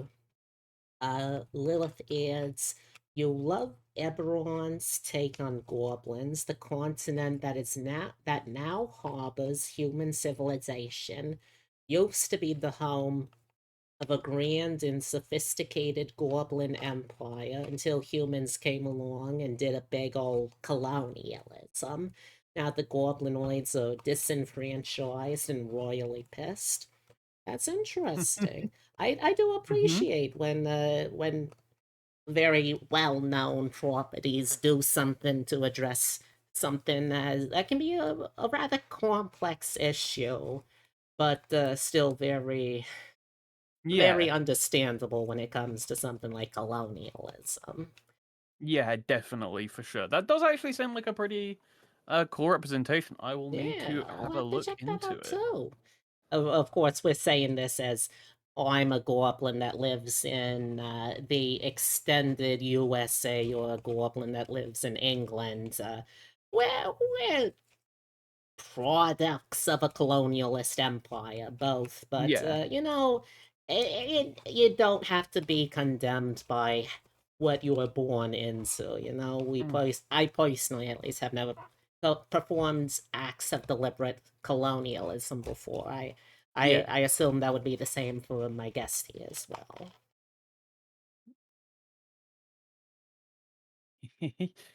No, that's a joke. Yes. No, no, I have not. Don't worry. Oh my god. Davis asks, what started your interest with tarot reading? Okay, this is a weird one because I can't particularly remember. It was one of those sorts of things that I suppose it started off as like a weird little special interest, but it sort of was at a time when my life wasn't very good because this was not this September, not the September beforehand, but like a couple of months back. So basically, I'd left my job. I'd left my partner at the time. This was before my streaming sort of like took off quite so well. Um, and I was basically just sort of just like looking into like self-help ways, basically like self-help methods, and my friend sort of like came to me about it, and they were like, oh yeah, there's this, because I went around to like see them. And I think it had been like a week since I had been getting into the interest. I'd got like they'd gifted me a set, and then I was like, okay, I'm gonna be trying this for a couple days. Literally, like my outlook, like the ways like you can interpret things, just sort of like it alleviated a lot of stress about certain situations. And like that was also like nearly the time of my first subathon, so I remember doing a reading beforehand where it was like, oh, everything's gonna change, it's gonna be really, really good. And I just remember getting like raided the hell out of and like supported so much during that time. And that's when sort of stuff started kicking off quite a lot. And I was like, oh my god, it works. And then sort of like that from there, I suppose. Was that something that you regularly turn to? Like, are you the sort that mentioned having your own deck? Are you the sort that maybe like once a week or whatever you do a quick reading just to check in and see how things are going for you, what to expect, that sort of thing? Sort of, yeah. I use it as more of like a vibe check is the wrong word, but it's also the right word at the same time because it Hmm. sort of like keeps my mental in check and reminds me that sort of like anything is possible, anything can happen, but it's like sometimes not the best things happen for reasons, and sometimes like basically things happen, and it's best to just not let it get you down too much or anything of the sort, and just sort of everything has a meaning, everything has a purpose, sort of thing. If that makes any sense. I think it does. So, as someone who also has a couple of decks, one thing that I have noticed after using them for long enough, I personally feel like tarot decks have sorts of personalities to them. Oh yeah, I get that 100% because even my friend tells me, who first got me into it, that my one is just an absolute like smug bitch, because the way that it will lay stuff out is just sort of just like, oh well, yeah, of course this is gonna happen. What the fuck do you think? What the like? Come the fuck on, like, what did you expect? Like, that's basically how it like always arranges stuff. It's just like, it's such a little smug brat. Oh, I fully understand. Like, my first deck, I did a little interview when I first got it to just sort of ask it, hello, how you doing? What sort of Mm-hmm. things are you good and bad at? And what I've essentially learned from that interview and then moving forwards as well is that the deck that is, they are very good with practical, down to earth questions. They're very Mm-hmm. straightforward, very blunt.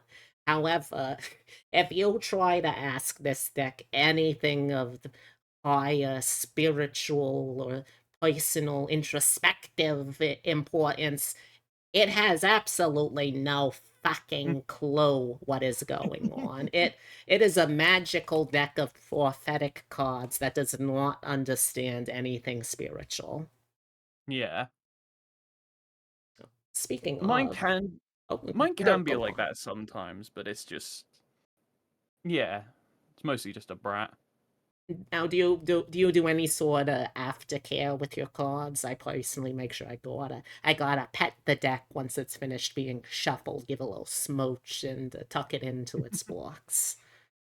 I have a little box that I make sure like it all goes back into all perfectly fine. I like fold away its like little cloth that I use for it, and I don't know. I don't necessarily do particularly much aftercare. I definitely do like some care for it, obviously, but like not the most sort of thing. I just kind of like, I treat it like a friend. I just kind of thank it, and just it's just like, yeah, kind of thing. It's very solid. Davis asks, following up on that sort of conversation, do you think tarot reading has made you more spiritual? Uh, a little bit in a weird way, because I'm not the most spiritual of people, but at the same time, it's been so convenient, if that makes sense. Not convenient, but like, it's making it hard not to believe in some form of spirituality, if that makes sense, or like closer to yourself, because it's just like, there can't be a way that everything just seems to be a coincidence and it always like matches up with how you're feeling, or it will always give you an answer of some description, or it's a weird feeling, just because I'm not a spiritual person, but I can believe it now. I can believe a lot more. Mm. No, I fully understand that. As someone who's worked in the clerical field before, I was raised in a family background of religion. I personally was not able to stick with a lot of it very well, Hmm. but I still consider myself spiritual. I still believe that Oh yeah. there's something that is a greater power than myself, and there's some sort of not necessarily comic force, but there's something that does sort of guide people sometimes where they need to go. Also, Yeah. ghosts. I fully believe in ghosts. unrelated, sorta, but yeah. I'm I'm indifferent on that one. I sort of like I believe everything is kind of possible and that there's like a ton of stuff that can happen and whatnot. Though I'm not too not bothered, but like I'm not too picky whether it is or isn't real. I'll just sort of like accept whatever comes if that makes sense. Yeah, that makes sense. Like, you don't necessarily have to uh, believe in something as a Hmm. strident believer in it, as long as you're sort of just open minded. It's something Yeah. that you you accept that other people can have very strong feelings about, and you even if you don't necessarily believe in the thing itself, you can Hmm. still be able to believe that, yeah, I see this. I see this means an awful lot to you. I understand Yeah. that. Yeah. Yeah. Sure. Now, one thing I'm curious about, because as someone who is a goblin and Mhm. perhaps more noticeably in many people's eyes, a blonde with big tits. I Mhm. personally have found that there's a lot of suppositions that get formed about me, really. But beyond that, there's an awful lot of depth in a person that you're not really going to be able to see on any sort of surface level.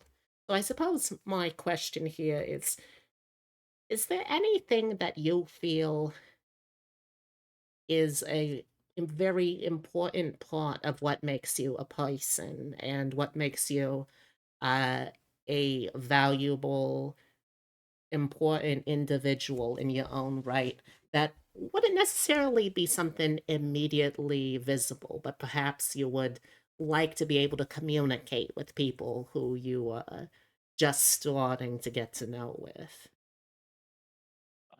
I suppose that one's just kind of like I have all I have always basically thought of myself as probably one of positive is the wrong optimistic, I suppose. I usually like to I will often just absolutely bombard people with like th- just always positive comments, always like I will try to build people's confidence as much as physically possible for things just cuz that's the way I like to operate. That's just something that I like to do and I know from like a get-go that can seem like a little bit weird to some people. Definitely cuz like even in like my Twitch chat, it can just sometimes be like, "Oh, hey new person." And it's just like, "Yeah, I'm feeling bad." And I'm just like, yeah, but surely you've got some like good things. Like, tell me something that you're proud of. Tell me this. Tell me that. And then like I'll just be like, yeah, see, and like I'll zone in on it or something like that. And I know for some people that can be overwhelming, but that's sort of that's my shtick. That's my thing. That sounds lovely. How do you sort of related to this? This is something I've seen a lot of people talking about in the field of, well, I hate saying content creators because that's such a meaningless term. I Content make content creators. on the internet. Hells Anything is yeah. content. That's nothing. That's like saying that you know a garbage disposal person and a dentist are the same thing because they can both remove something that's rotten. But Mm-hmm. there's too much difference there. But anyway, I'm getting beyond myself here. There's a lot of issues with what I've heard described as toxic positivity. How do you deal with potentially avoiding being overwhelmingly positive, or alternatively, if there are moments where you do feel a genuine sense of I'm not really sure, I'm not feeling in my greatest self, What do you personally do to address that sort of depression or burnout or whatever you want to call those sort of moments? So is this personally or is this overall? Would you say if I'm talking to like other people? Let's start with the personal first, I think. So actually, it sort of works both the way, like both ways. Overall. So, for example, I sort of think of it the same in the same light. The way that I deal with it is just acknowledging the fact that just shit happens because of course bad stuff is going to happen. Not everything can be good, not everything can be amazing, and I will just say like it is always good to acknowledge that bad things happen, stuff goes wrong, stuff always happens like this, but it's never the last time that something's going to come up. It's never the last time something's going to go wrong, but it's also never the last time something good's going to happen. And that tomorrow will always exist. And that even if certain things are bad, there are still some things that are good. And that it's always like a balance between it. It's not like I feel that toxic positivity is kind of you push aside or you ignore that part of the emotions that you're feeling, but that's not entirely true that with what I do. It's sort of like you acknowledge that those ones exist, but you can sort of prioritize certain other ones above it to bring yourself up, if that makes sense. I think that makes sense.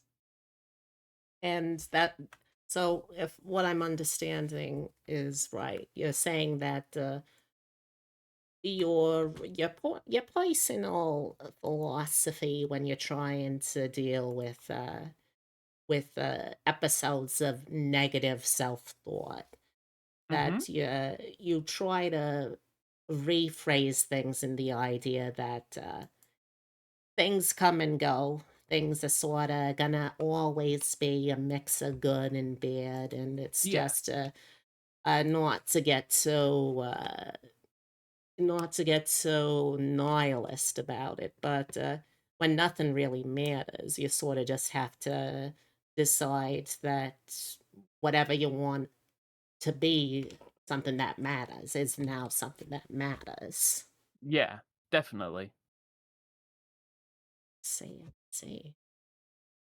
On a lighter note, Lilith asks, "How tall are you?" I'm 3'6". I'm definitely 3'6". I'm nothing else. Don't tell anybody else. Oh, all right. Well, personally, I'm 2'8", but I use a little bit of magic here and there. Not many Mm-hmm. people tell you this, but you can use thaumaturgy as a platform heal. It's a Mm-hmm. very Mm-hmm. good trick I like. Yeah, okay. Also have when you reach 2,000 followers, what will be your new streaming goal? Oh, okay. Hmm. I don't really know because a lot of my streaming goals are just kind of arbitrary in a sense because it's just sort of like, here's a number. Yay. Like, I don't know. I suppose the next goal will just be looking forward to 3.0, like my next model. I'm not too sure really, because it's like I never thought that I would particularly hit 1K before, like not giving up, but like sort of having to do something else. Um, but now I'm. Oh damn! I've got a yawn coming up. Sorry. That's all right. Don't worry about Happy it. happy 9 p.m. here. We're all Um, sleepy little bitches, one way or another. It's mm, fine. but yeah, I don't really know because it's so hard because Twitch is a numbers game. They always tell you about it, like it as a numbers game and a stats game, but I really kind of don't want it to be. Yeah. But it's very hard to not look at it as such. Um, so I'm not too sure. I suppose my next goal will kind of be to start other content. Like um I want to get my YouTube going, I want to get TikTok going, I want to sort of get into a phase of doing those, if that makes sense. Yeah, that But makes those are my sense. goals. Now, do you have anything in particular planned for those in terms of what sort of content you're looking to create, or is it more just something that whatever whatever it is that is popular in the algorithm? Is there something specific you're looking to do on those platforms? Not particularly at the moment. I'm not into it at the moment, but I'm going to be looking out. We'll see where it leads and where it goes. It'll basically be an experiment, the same as how streaming's been. It won't start off too quickly. It won't be the fastest growing thing or anything of the sort. Just it'll just be as chill as can be, and we'll go for it. And we'll make an attempt. And if it doesn't go as planned, then hey ho, at least I tried. Yeah, that's a good way to look at that. Really now, I height 2'6". Oh, No, chat, I'm not too far. Yeah, no, chat's always said that I'm shorter than I say, but I think that's all. I think that's all bullshit. I oh, think that's okay. all bullshit. They are entirely wrong. There is no way that I could be 2 for 8. All right, makes sense to me. Let's.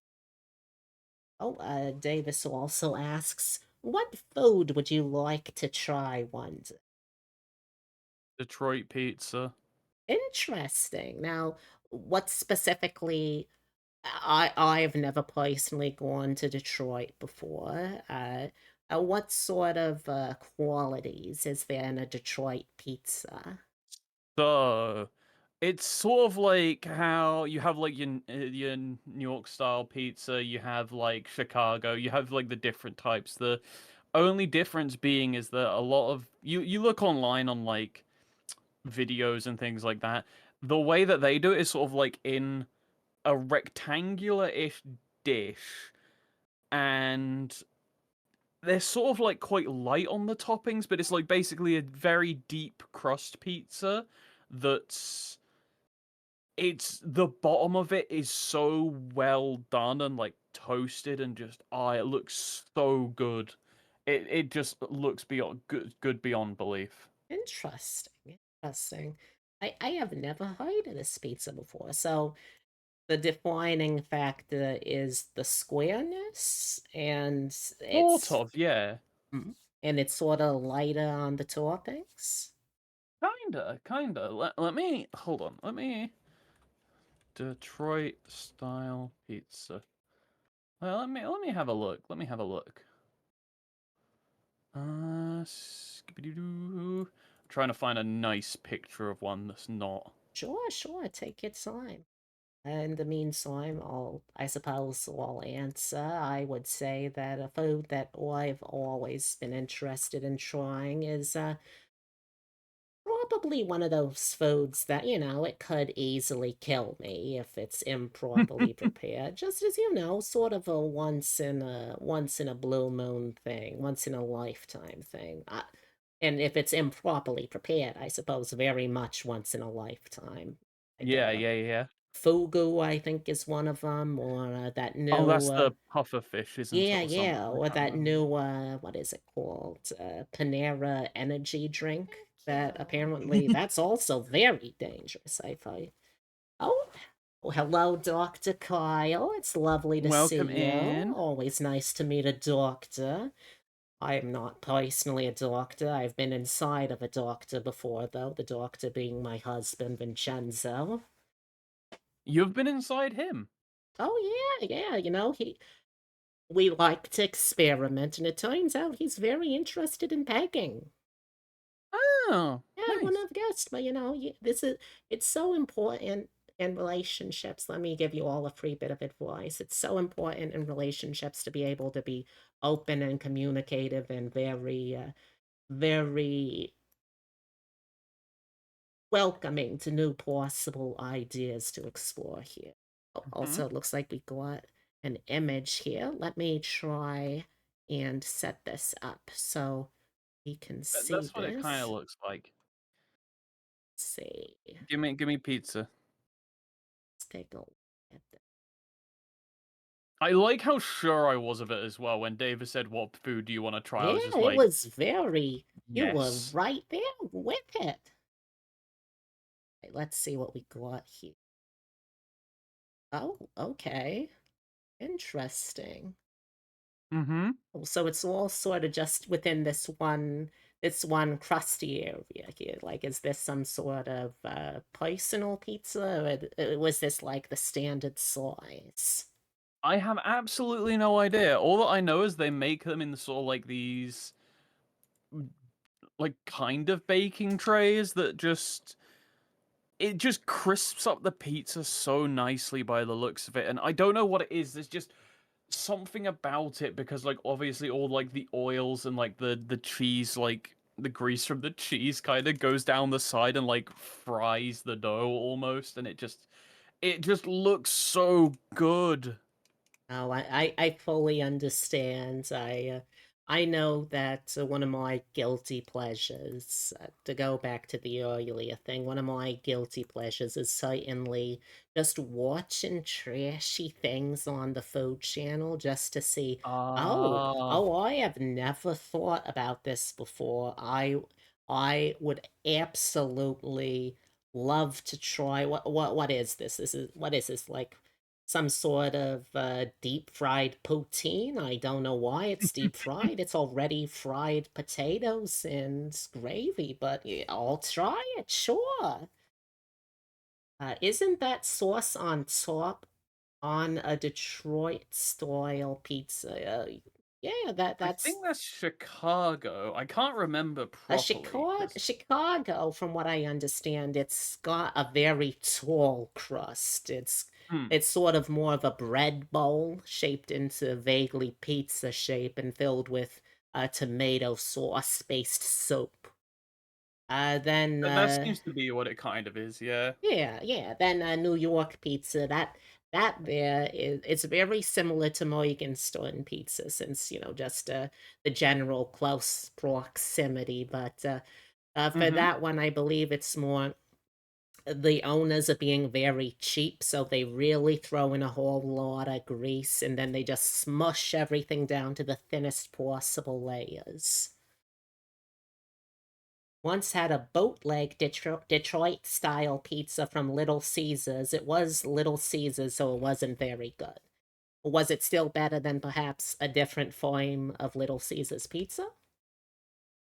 I have never had a Little Caesars. I don't know if fortunately or unfortunately. I am not American, so Oh, are my there any particular like fast food chains over in the UK that you're a big fan of?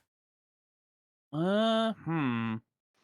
Not really, to be honest. They're all kind of just sort of mediocre. They just kind of exist.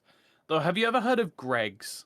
Have you ever heard of Greg's? I feel like I have. That's the place you can go for like little convenience store things, isn't it? Mm-hmm. Okay. Sort of. It's like a It's like a bakery, baked goods and things like that. Oh, It's a okay. very nice. It's very good. So let's see. Sort of like one of those what do they call it? Tim Hortons, I think I've read it. Oh yeah. Isn't that they're the Canadian ones, aren't they? I They do think the so. donuts and Yeah. things. Hmm. If Gabbin with Goblins proves a commercial success, have you thought about diversifying the brand? Could we one day see Dissin with Demons or Kiki with Kobolds? Yeah, I don't see why not. And now I still have access to a couple of good transmuters. Or if not, I can always just find other hosts to do those. But yeah, I don't see why not. I just Mm-hmm. personally figured I don't even know why. It is fascinating, though, how thoroughly the Goblin community has embraced the streaming surge we've seen in the last few years due to the pandemic. I I I'm honestly not sure why it is that so many goblins seem drawn to this VTubing thing. It's remarkable how many of us there are, though. That's the thing, and then it's like we keep seeing more and more, and it's like I can even every now and again find more like just more goblins. Like I can guarantee you now, if I go to the goblin tag on Twitch, there's probably some on there who I have never seen before. I'm in fact gonna do it now. Let's have a look. Oh, I see. Yep, there's two on here that I don't recognize. Hmm, I'm gonna keep them open for a little look bit. at that. Yeah, like I've been following your Discord vicariously. When I hack into Beatrix's social. And Mm-hmm. I do see you have a channel there that's just for, okay, so this is the newest issue of Goblin VTubers Monthly. Mm-hmm. We've got all these new people. Go check them out. Go throw your support at them. Yes. it is absolutely lovely. You love to see people lifting up other people there. It's a fantastic way to go about doing it. It's not necessarily just for goblins. It just happens to sort of be the brand that I have. So it's basically sort of like for friends, for other bits, and like it can just be for general assistance. The reason as to why I keep it for goblins personally, like what I do, is just it's a very easy brand not to control. That's it's sort of like to relate to, if it makes sense, because it's very just easy just to be like, because I could go and be like, oh yeah, I'm gonna shout every single VTuber I think, or I could just sort of keep it to one small-ish population that's like we'll all probably be fairly similar, and if we're not, then it doesn't necessarily matter as long as we sort of like keep together for a little while, and who knows, maybe somebody might find their newest favorite streamer. Lovely. Thoughts on duendes? Particular. Okay, it looks like Latin America as well as continental Spain, comparable to dwarves, gnomes, or leprechauns. Oh, I mean, I've never personally met one of these duendes. It seems to just be like goblins by another name in Hispanic cultures. I've never met one. I'd imagine they'd be fine. Hmm. That's a good point. Follow-up question then. Why do you feel like so many goblins in particular are drawn to streaming? What accounts for their prevalence in the VTubing sphere? I actually have no bloody clue whatsoever. um I suppose maybe because it's, at least for us personally, it's quite easy to find one another. So I don't know if it's the same as in other ones, because it's like I've seen many slimes, I've seen many like of each kind. I think maybe it might just be a case of we're finding each other and sticking together through just like this race that we use as our characters. It's it's just very funny, kind of, that it's like every now and again you can just find more and more and newer people, and it's just like, oh hi, and it's just like I'm wondering if it's like this in other communities sometimes. Like it's like, oh, if you're like let's have a think. If you're, oh god, I don't know, like a whale VTuber, for example. Are there like a secret community of whale VTubers that we don't know about, or like slime VTuber? I for a fact know that there's actually a secret organization of slime VTubers. That is actually real. I know that one. Honestly, Um, don't know. Yeah. or like it's just or like do all of the clowns get together and they have like their own little like clown community? I don't know. There could be like a million and one possibilities. It's just the fact that we're not, we're not part of those communities. So who knows? Who the hell knows? I just know that when I joined, there were already quite a lot of goblins. And since I have been a goblin, I I've lost count of the amount of goblin VTubers that I know. It's like easily I'm gonna look at a list quickly. Let's have a look. I'm gonna add the offline to the online. I can happily say that there is over 250 goblin VTubers easily, without Wow. even a second thought. Absolutely incredible. Glad to know But I future proofed this program. That raises another question, though, I suppose. And this is, of course, purely hypothetical. But is there any particular reason, do you think, that you hypothetically would have chosen? Obviously, no one can choose to be a goblin. We're just born Mhm, like this. This is all honest to goodness self. But if you were in a position hypothetically where you could have mhm. chosen to be a goblin as opposed to something else, what do you think it would have been that drawn you into still sticking with goblin? I think it was just kind of the more fantasy element of it, because obviously I'm not the most standard of goblins. Like I have my horns. I don't know if you can see if I turn around here. I've got like a little tail. You can Oh, see I've that's got a tail. wonderful. Yeah, like it's like the ability to just create as many details as I want, literally be whatever. Because I suppose if I was like under a certain other thing, I'd feel like a need to conform in with certain things, or what's a better way? I don't know. I think it's just a load of freedom, and then also I just kind of liked the attributes that Goblin had. I like being shorter. I like the big ears. I like the big personalities. There's I don't know. It was just a lot of freedom. It was close enough to humanoid, and it felt at the time, at least, it felt quite unique. So I'm not too sure. Though I know it's still probably very unique in comparison to a lot of other VTubing stuff out there. But again, it's not even necessarily your portrayal that gets you recognized. So it's just something that people can relate to. Or like see, oh, so this is this person, for example. So it's just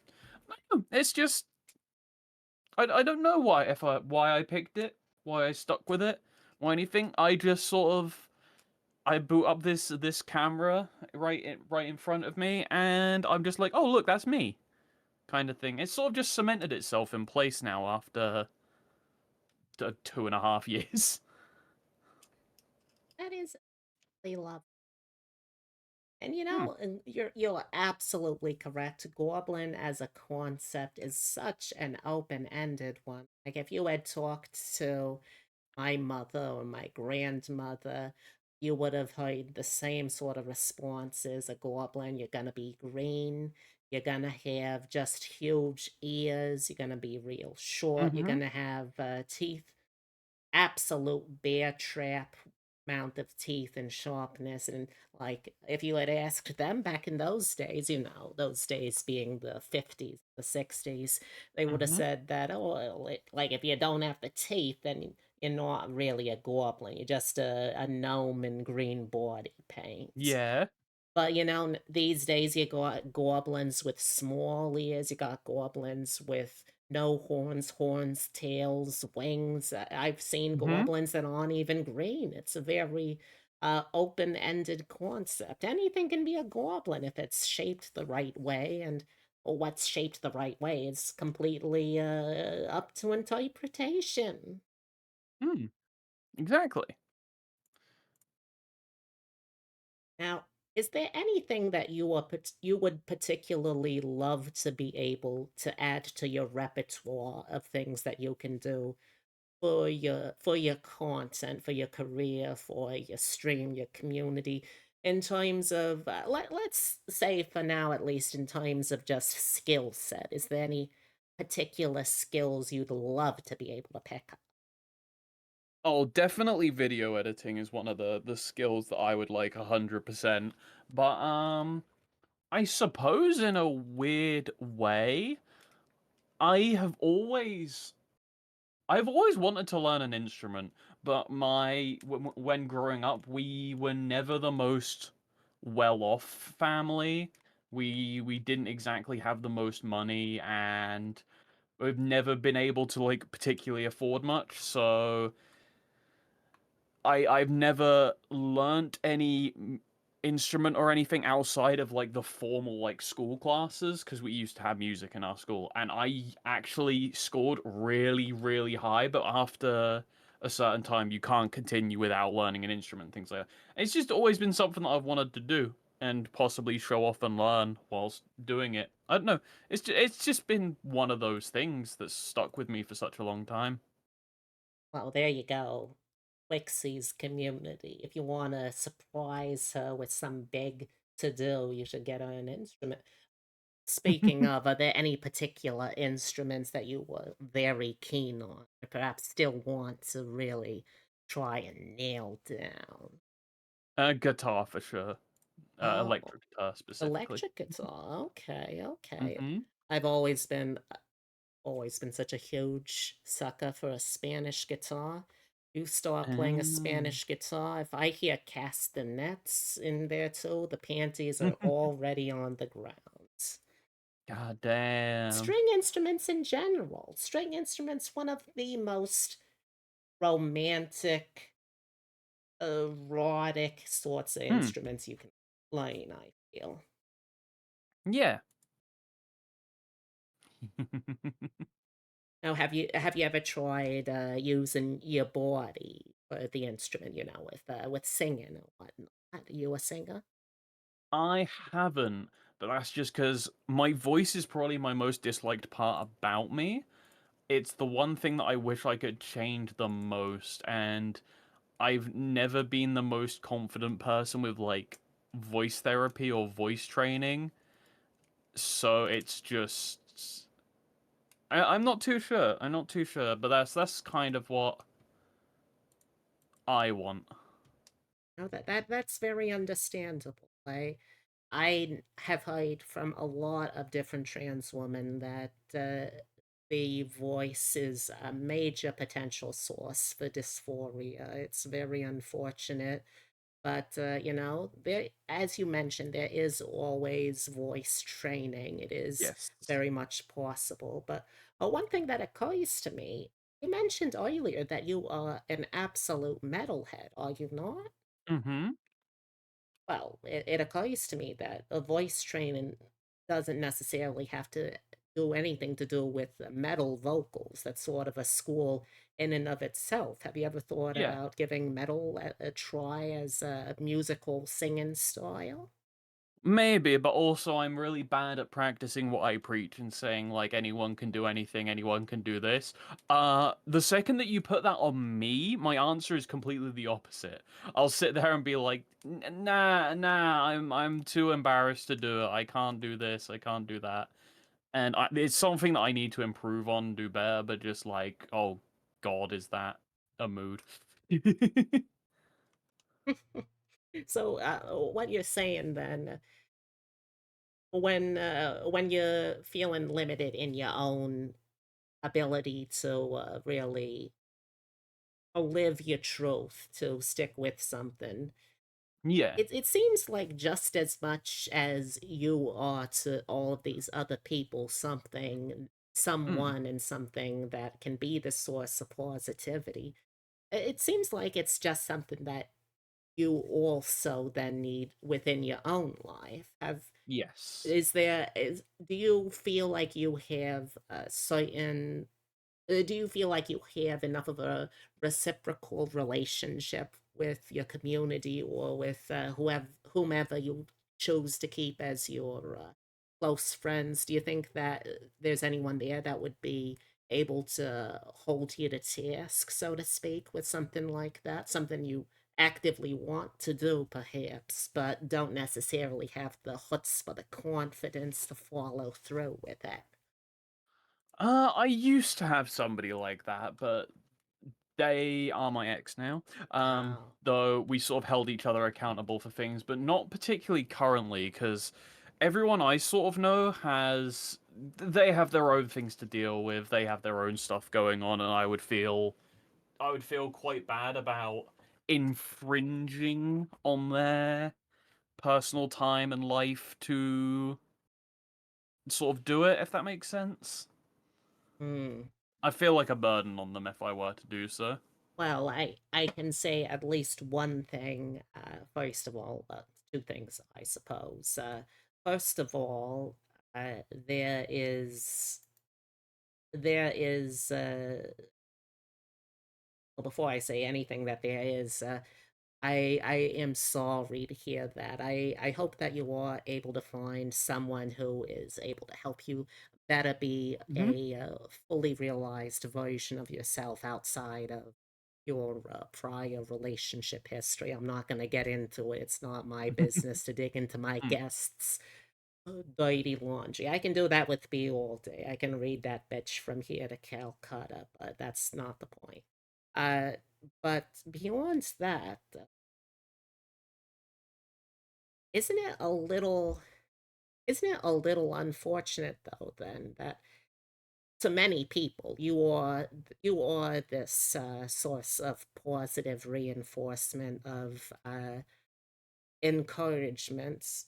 And I imagine a lot of them, even the ones that you wouldn't necessarily consider within your inner cycle, a lot of them would still have quite a bit of fondness, quite a lot of investment in you feeling like you were able to be your personal best self. And I'm, Hmm. I'm kind of wondering, though, if you need to think about it from an external angle, isn't it a little isn't it a little sad to not be able to let your friends be able to see someone that they care about really give it their all? And forgive me, please, if I am overreaching, just tell me, and that is more than fine. I can kind of get that. The thing that the thing that I kind of get is when I see it as me doing it, especially to like my viewers and things like that, it sort of hits a lot of people at once. It's sort of like not generic, but like it's not personal advice. It's kind of just like an overall good message. Whereas I feel when somebody is having to do the same to me, it almost feels as if like it's a lot more personal, and then if it makes me feel like I'm just taking up a lot of their space. And I know that a lot of people want to see me give it my all, but it's just also a lot of times that I forget, or like I lose sight of what I want to do, and it's really hard to get into the mindset of doing it, if that makes sense. It's just quite difficult. No, So I'll just forget. I'll just I think forget. I understand. It's definitely the sort of thing, though, that I know, of course, it's going to be rich coming from someone else because it's the sort of thing that you really have to be able to internalize within yourself as a trope rather than Yeah. just something that other people are telling you. Because, everyone can do whatever they want, they can say whatever they want. It's the internet. People can just say things and not have it Mm-hmm. be true. But the fact of the matter is that if someone knows you well enough be able to be able to already take the time to make sure that they're able to spend some of their time with you on a regular basis, Hmm. I feel like that's not necessarily a waste, though, to to have that be how you I don't really think that it's nearly as much of a burden on other people as you sort of feeling it to be. Hmm. It's something that a lot of people want to see, and if it helps to think of it in terms of an externalized thing as something that would make them happy, that would please them, sure, go for it. But I think ultimately, for a lot of the people that are in your community that are supporting you, that they simply want to see you be able to be happy simply, Hmm. and whatever it takes to achieve that, even if it's something that feels like you're imposing on them, that there's really not very much that you could do that would make them feel like they're particularly put out by it. Yeah. Hmm. And again, I am sorry. I used to do a lot of counseling before the clerical work, so I still Hmm. sometimes get in this sort of mood where I just psychoanalyze. But don't take Yeah. it anything too personally. This is just my particular interpretations of what I get from your community. Yeah. No, that is perfectly fine.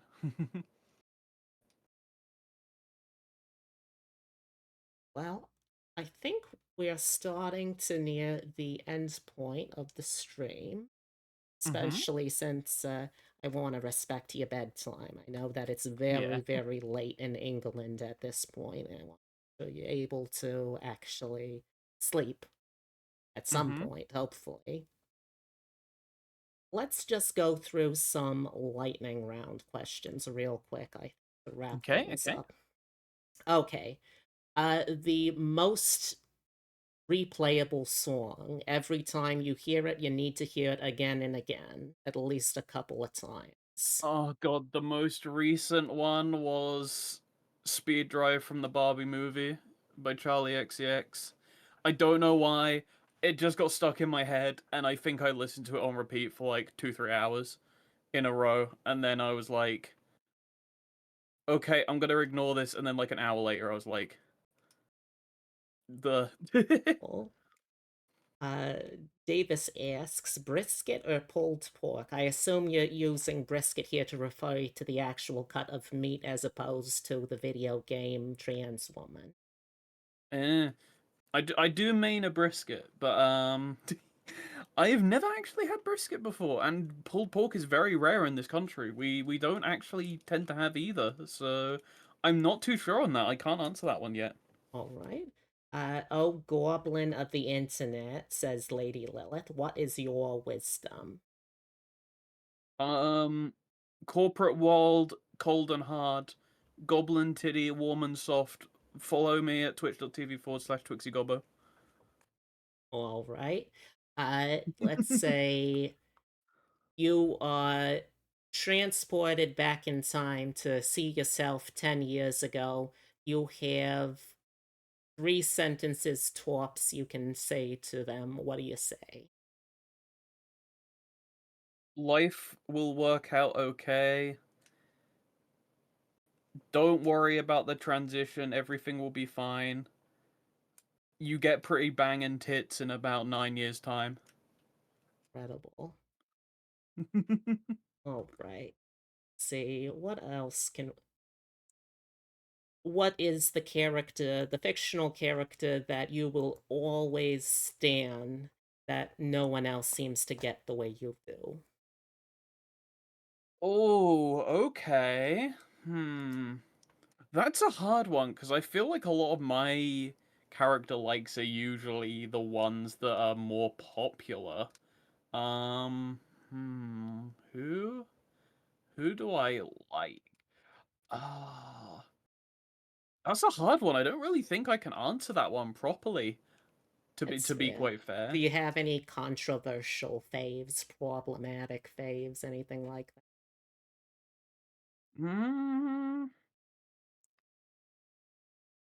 not particularly. Normally, if I watch something, if somebody has like big titties, I'm like, oh, big titty person, my favorite. There we go. Fantastic. Uh, what is your ideal way to celebrate Halloween? Oh, because Halloween isn't very big in England. I'm not gonna lie, it's I've not a heard very that big thing absolutely whatsoever. tragic. So I've never really properly had like a proper Halloween, a proper any sort of thing, and I don't really know how to celebrate Halloween, to be fair, because I'm not actually the biggest fan of I'm not the biggest fan of like spooky stuff either. I like the vibe and the aesthetic, but I don't, I'm not. Yeah, it's kind of hard to explain. Oh, that's totally understand. Now, I know that there's a lot of English food that gets a lot of bad press. Hmm.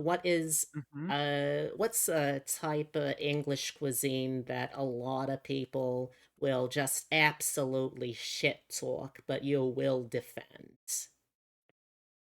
Oh, okay. I'm gonna have a look. I'm gonna type in bad British food online and see terrible British foods that people actually eat.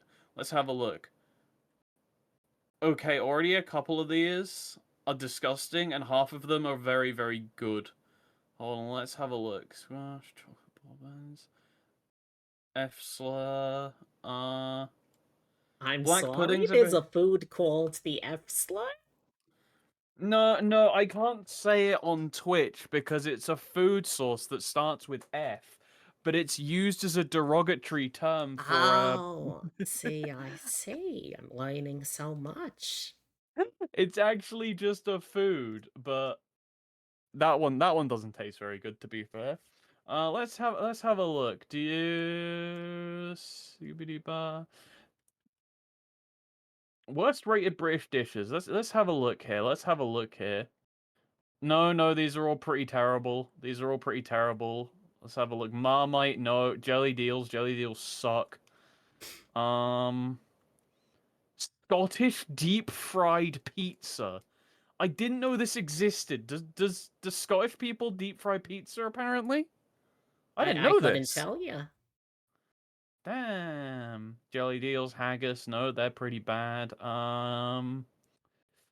S- Spotted dick's alright. Spotted dick tastes pretty good. Well, what exactly is spotted dick? It's just a sort of like a pastry that has raisins in it. That's all it is. It's nothing particularly too special. It's white and it has it's white and it has raisins in it. There you go. That's it. That's all it is. Interesting. Where did you get the where I don't know if Twixie knows where Spotted Dick got the name from, but if you have the answer to that, sure. If you don't, how did you choose Twixie as your name? I liked really unusual letters. So I was like, I want to make a name that just uses as much unusual letters as I can. So T, W, and X were like like I was like, hmm, I like these, and I just kind of started like mashing things together and mashing names, and it just sort of like popped up one day. I was like, oh. I really like this one, and then just sort of like playing around with it a little bit, and it just sort of became what it was. And no, there's nothing particularly too special behind it. It just sort of appeared. Yes. Do you have a pet? And if not, what would your ideal pet be? I have a pet dog. It's a little bit weird. Let me send you a picture of it. Hold This on. is a Where's one, my? I hear so many ways that people describe their pets to me, but I have a dog. It's a little bit weird, is a Here's my dog. wonderful way to. Oh my God, look at this dog. All right, let me see if we can get this on the big screen here. There This is we my dog. go. It's a little bit funny. Oh my God, what an incredible dog. Where'd you meet? Uh, I got it at the pet store for $3, the equivalent of $3. They're supposed to be food for like bigger lizards and things like that, and I just sort of like walked in and I was just like, I want one. Incredible. Oh, And what's its name? so it's named after the first thing I saw after I put it into its house. So I'm really bad with names, and I will just give pets really random names that don't make any sense. Like, for example, I named my friend in university had hermit crabs. One of them was called Truckosaurus because I wanted it to be called Truckosaurus. This one is named after a drink that we had on the side called Umbongo. That's the Umbongo. that's the carton for it. This was on the side. I looked up. I literally said in my brain, Umbongo. And I was just like, oh god, it's stuck. Oh god, no, that's its name. And it's been its name ever since. Yeah, I we got that always at the thought discount store. Umbongo was was the place that Zach guy from Final Fantasy VII talks about. Yeah. The stupidest or silliest meme that makes absolutely no sense to anyone, but it is dear to your heart. Mm. The cat was called Hot Pocket. Me? Umbongo. Oh my god. But yeah, that's my slimy dog. It's 5.5 years old. Oh my god. How long does I know that usually bigger dogs tend to live shorter times, but this one's pretty small. How long is it projected to be around for? Its estimated life expectancy is actually only 5 years. So it's Oh, already half a year older than its life expectancy. So congratulations. I have an old dog. It's a funny dog. It only has two brain cells, and That it sounds eats like food. most dogs I've heard. Yeah, it eats food, and it sort of like goes around in its tank in a circle, and then you give it a bath every so often, and you give it new dirt. All right. Now, what is, you mentioned you're not very good with scary things. What do you find to be the scariest thing that can really set you off? Water, deep Really? water. Oh, I do like not the like. ocean, or is there Yeah, just deep water in general? I am not good with deep oceans or anything of the sort. You know, I understand. Did you have that TV show? Are you afraid of the dark in England? No, I don't think that doesn't ring a bell particularly. It was sort of one. It was one of those children's horror shows, kind of like Goosebumps. But one of No. the episodes I remember seeing, and it really scarred one of my nieces. I remember seeing was all about a kid who drowned in a school pool and then became this horrific rotting ghost thing that would drown other people in the pool. It was incredibly violent for something you would see on a kids show. I'm still amazed No, I at that. haven't heard of that. Well, What I was the suppose name of that's it a good again? thing. It is, well, what was it? It was Are You Afraid of the Dark was the show, and this episode I believe was Dead Man's Float. All right. All right. So I also are you particularly familiar with the game Mary Fuck Kill? Yes. We do a little bit of a variant about that. So we're gonna start off with something fairly simple. Let's say I don't know. Characters from that V shoujo, Mary Fuck Kill. Do you have any hmm ideas there? Let me remember There's the V way more shoujo than three, people. I know that much for sure, so don't feel too pressured to pick any one particular. Mm-hmm. Uh, so what was it? What are my options again? It's Marry, fuck, and kill. marry, fuck, and kill. Damn. Hmm.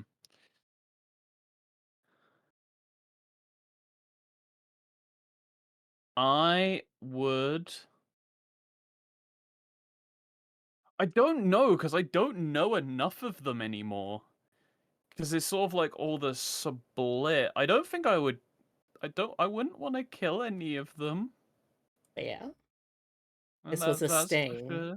That's a good answer. Yeah. How about this then? Mario, Luigi, Wario, or Scary, Tuck, and Grill? Scary, which one of those three do you want to go to a haunted house attraction to? Tuck, which one Luigi. of them do you want to be in a drag show with? And Grill, which one do you want to just have a nice barbecue with? Uh, Drag Show Wario, Barbecue Mario, Haunted House Luigi. Interesting. What are your reasons for these three choices here? I don't know. I feel that Luigi after Luigi's Mansion, all those sorts of adventures. I feel that You'd want to put him Luigi through it would. again. Yeah, I want to see him tremble again. I Understandable. need to see this. That I feel that Wario would have a great appreciation of drag shows for sure. I don't know what gives me this vibe, but something along those lines. And I feel that Mario would know the best place to eat, you know? Wonderful. You feel Luigi would be in his element at a drag show. Now, Queen That Bean, too. now Queen Bean, you can't rush him. Luigi will find the words to describe his identity eventually, and we can't push him towards anything. Mm-hmm. All right, let's see what else. What else? Let's list here. Which which type of furry do you think you would most likely? Oh God, where did we get this question?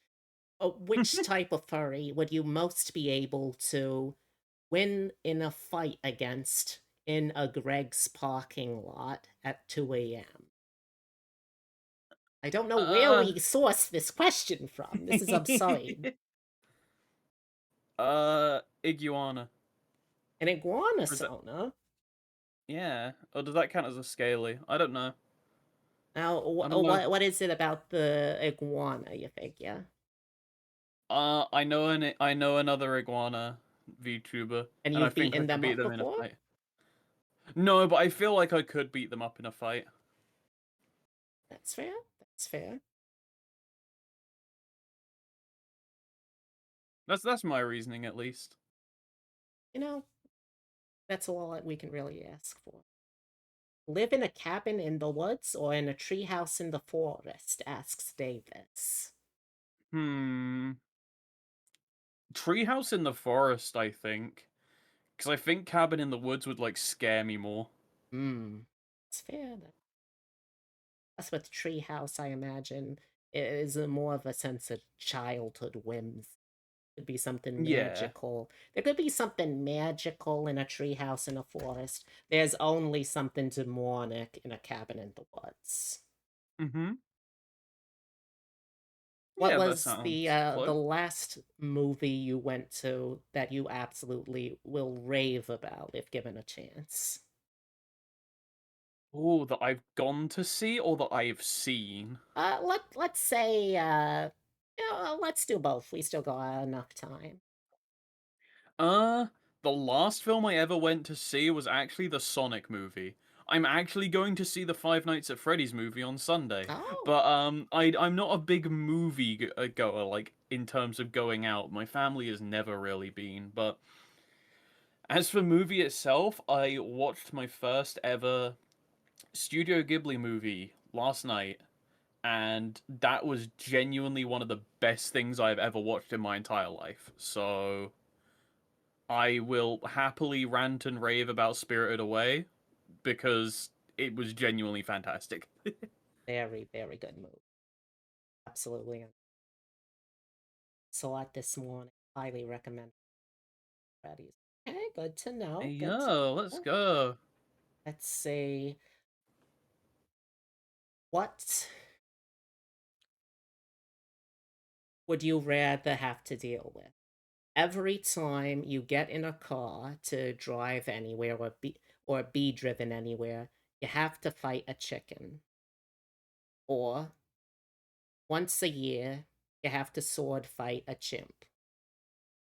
Oh, God. Hmm. You ask the hard-hitting questions here. I'm not one for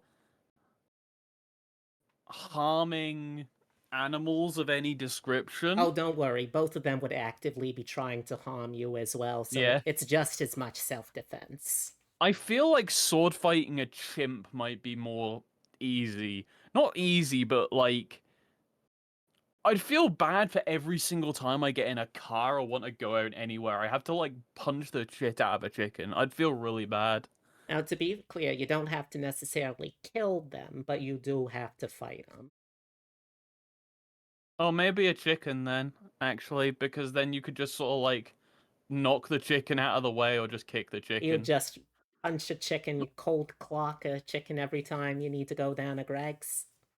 Yeah, I think that sounds fair. Honestly, that's a very valid choice. I understand. Mm-hmm. Favorite non-goblin mythical creature? Oh, favorite non-goblin mythical creature. I'm normally one for like not centaurs. I think they're called like fawns in certain mythical senses. I like Like a sort of in deer, but a between. centaur? Kind of, yeah, if that makes sense. Dryad. I don't know what the actual proper term for it is. It's something along those lines. I like those. Right? If you could dress however you want to day by day, what would your fashion choice be? You're looking at it. Oh, so how would you describe this? I see a lot of leather. I see some fishnets, some metal Mm-hmm. riveting. What sort of fashion genre is this? That isn't my answer, but um, it's I'd say quite gothic in a way, just because I guess I don't particularly have the confidence to go out in real life senses like this, so I just sort of reverted to making myself look this way here. So yeah, Yeah, you gotta dress for yourself sometimes, even if yeah, it's to an audience or no. yeah, exactly. All right, since I don't want to keep you up too much late, I can hear you really starting to struggle a little bit here. So let's Yeah, no, say sorry. it's This is like totally my normal stream understandable. ending time, It's so totally I'm like, understandable. Let's say just last three questions. Question one: is there anything in particular you want people to know about your content creation? Anything in particular that if they came by on an average day that they would be delighted to find? hmm. It'll never be the same thing super often, and I'll always like to vary my stuff. And no matter what you are seeing on my stream, just know that my audience will always be my top priority 100% of the time, no matter what. So even if I'm doing something incredibly interactive, then there's that. Or if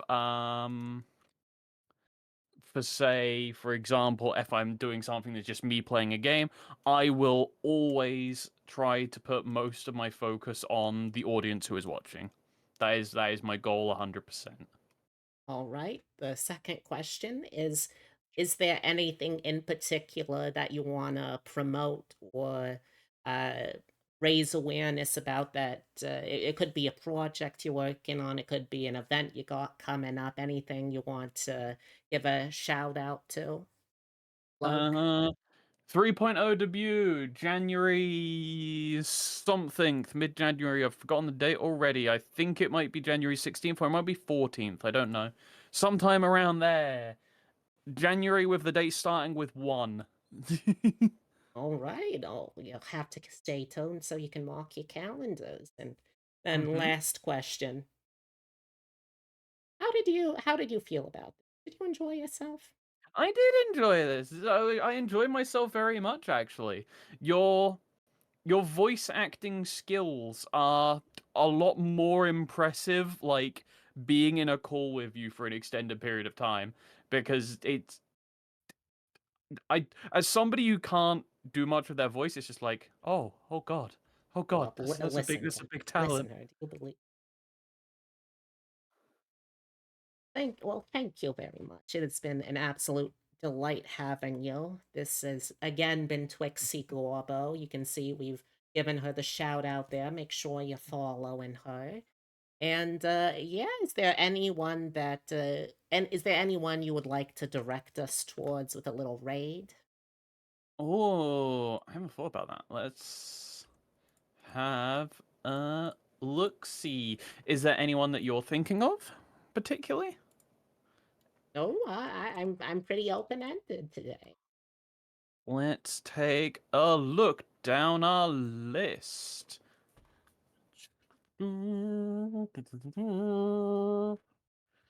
Okay, who have we got? In time, I'll start making us a raid message. Mm-hmm. These are going to be using the emotes I've got on my channel. If you've got emotes with another channel, perhaps Twixie's, another excellent use of your Twitch Prime if you want to steal a few more drops, the money fountain from Mr. Bezos. Then feel Oh, free. yes. So What are you there's one feeling? Are you option. feeling? Are you feeling art? Are you feeling Elden Ring? Are you feeling spooky games? Well, which of those would you enjoy watching? Because I feel like you probably wouldn't enjoy watching the spooky game too much. Who here likes Evil Within? Who here likes Evil Within? We got any Evil Within appreciators in chat there? If not, let me go and grab you a link to another goblin who definitely deserves some support. Let's see. Yeah, we can definitely check this one out. Mm-hmm. Oh, yeah, looks like Davis enjoys the Evil Within. All right, all right. Okay, so set up this raid. You're going to be raiding Rhea Moon. What was their pronouns? Let me have a look. They don't have them linked, or in their bit. So I'm not too sure. That's all right.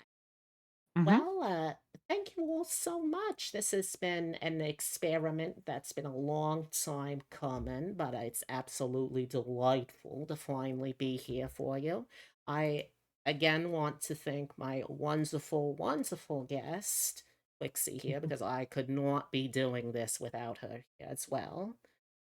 And again, thank you all so much. I really hope you enjoyed Yeah. this. And Thank you for coming along. I would yeah, like to move we'll the try same and sentiment find. onto you as well, though. Oh, Thank you for thank you. inviting me on here, and thank you for putting together this show. My It has been very, pleasure. very fun, and I genuinely hope to see you continuing my mouth, my tongue going again. There we go. Continue with this with other goblins. I'm excited to see where this I goes. certainly am going to try to continue.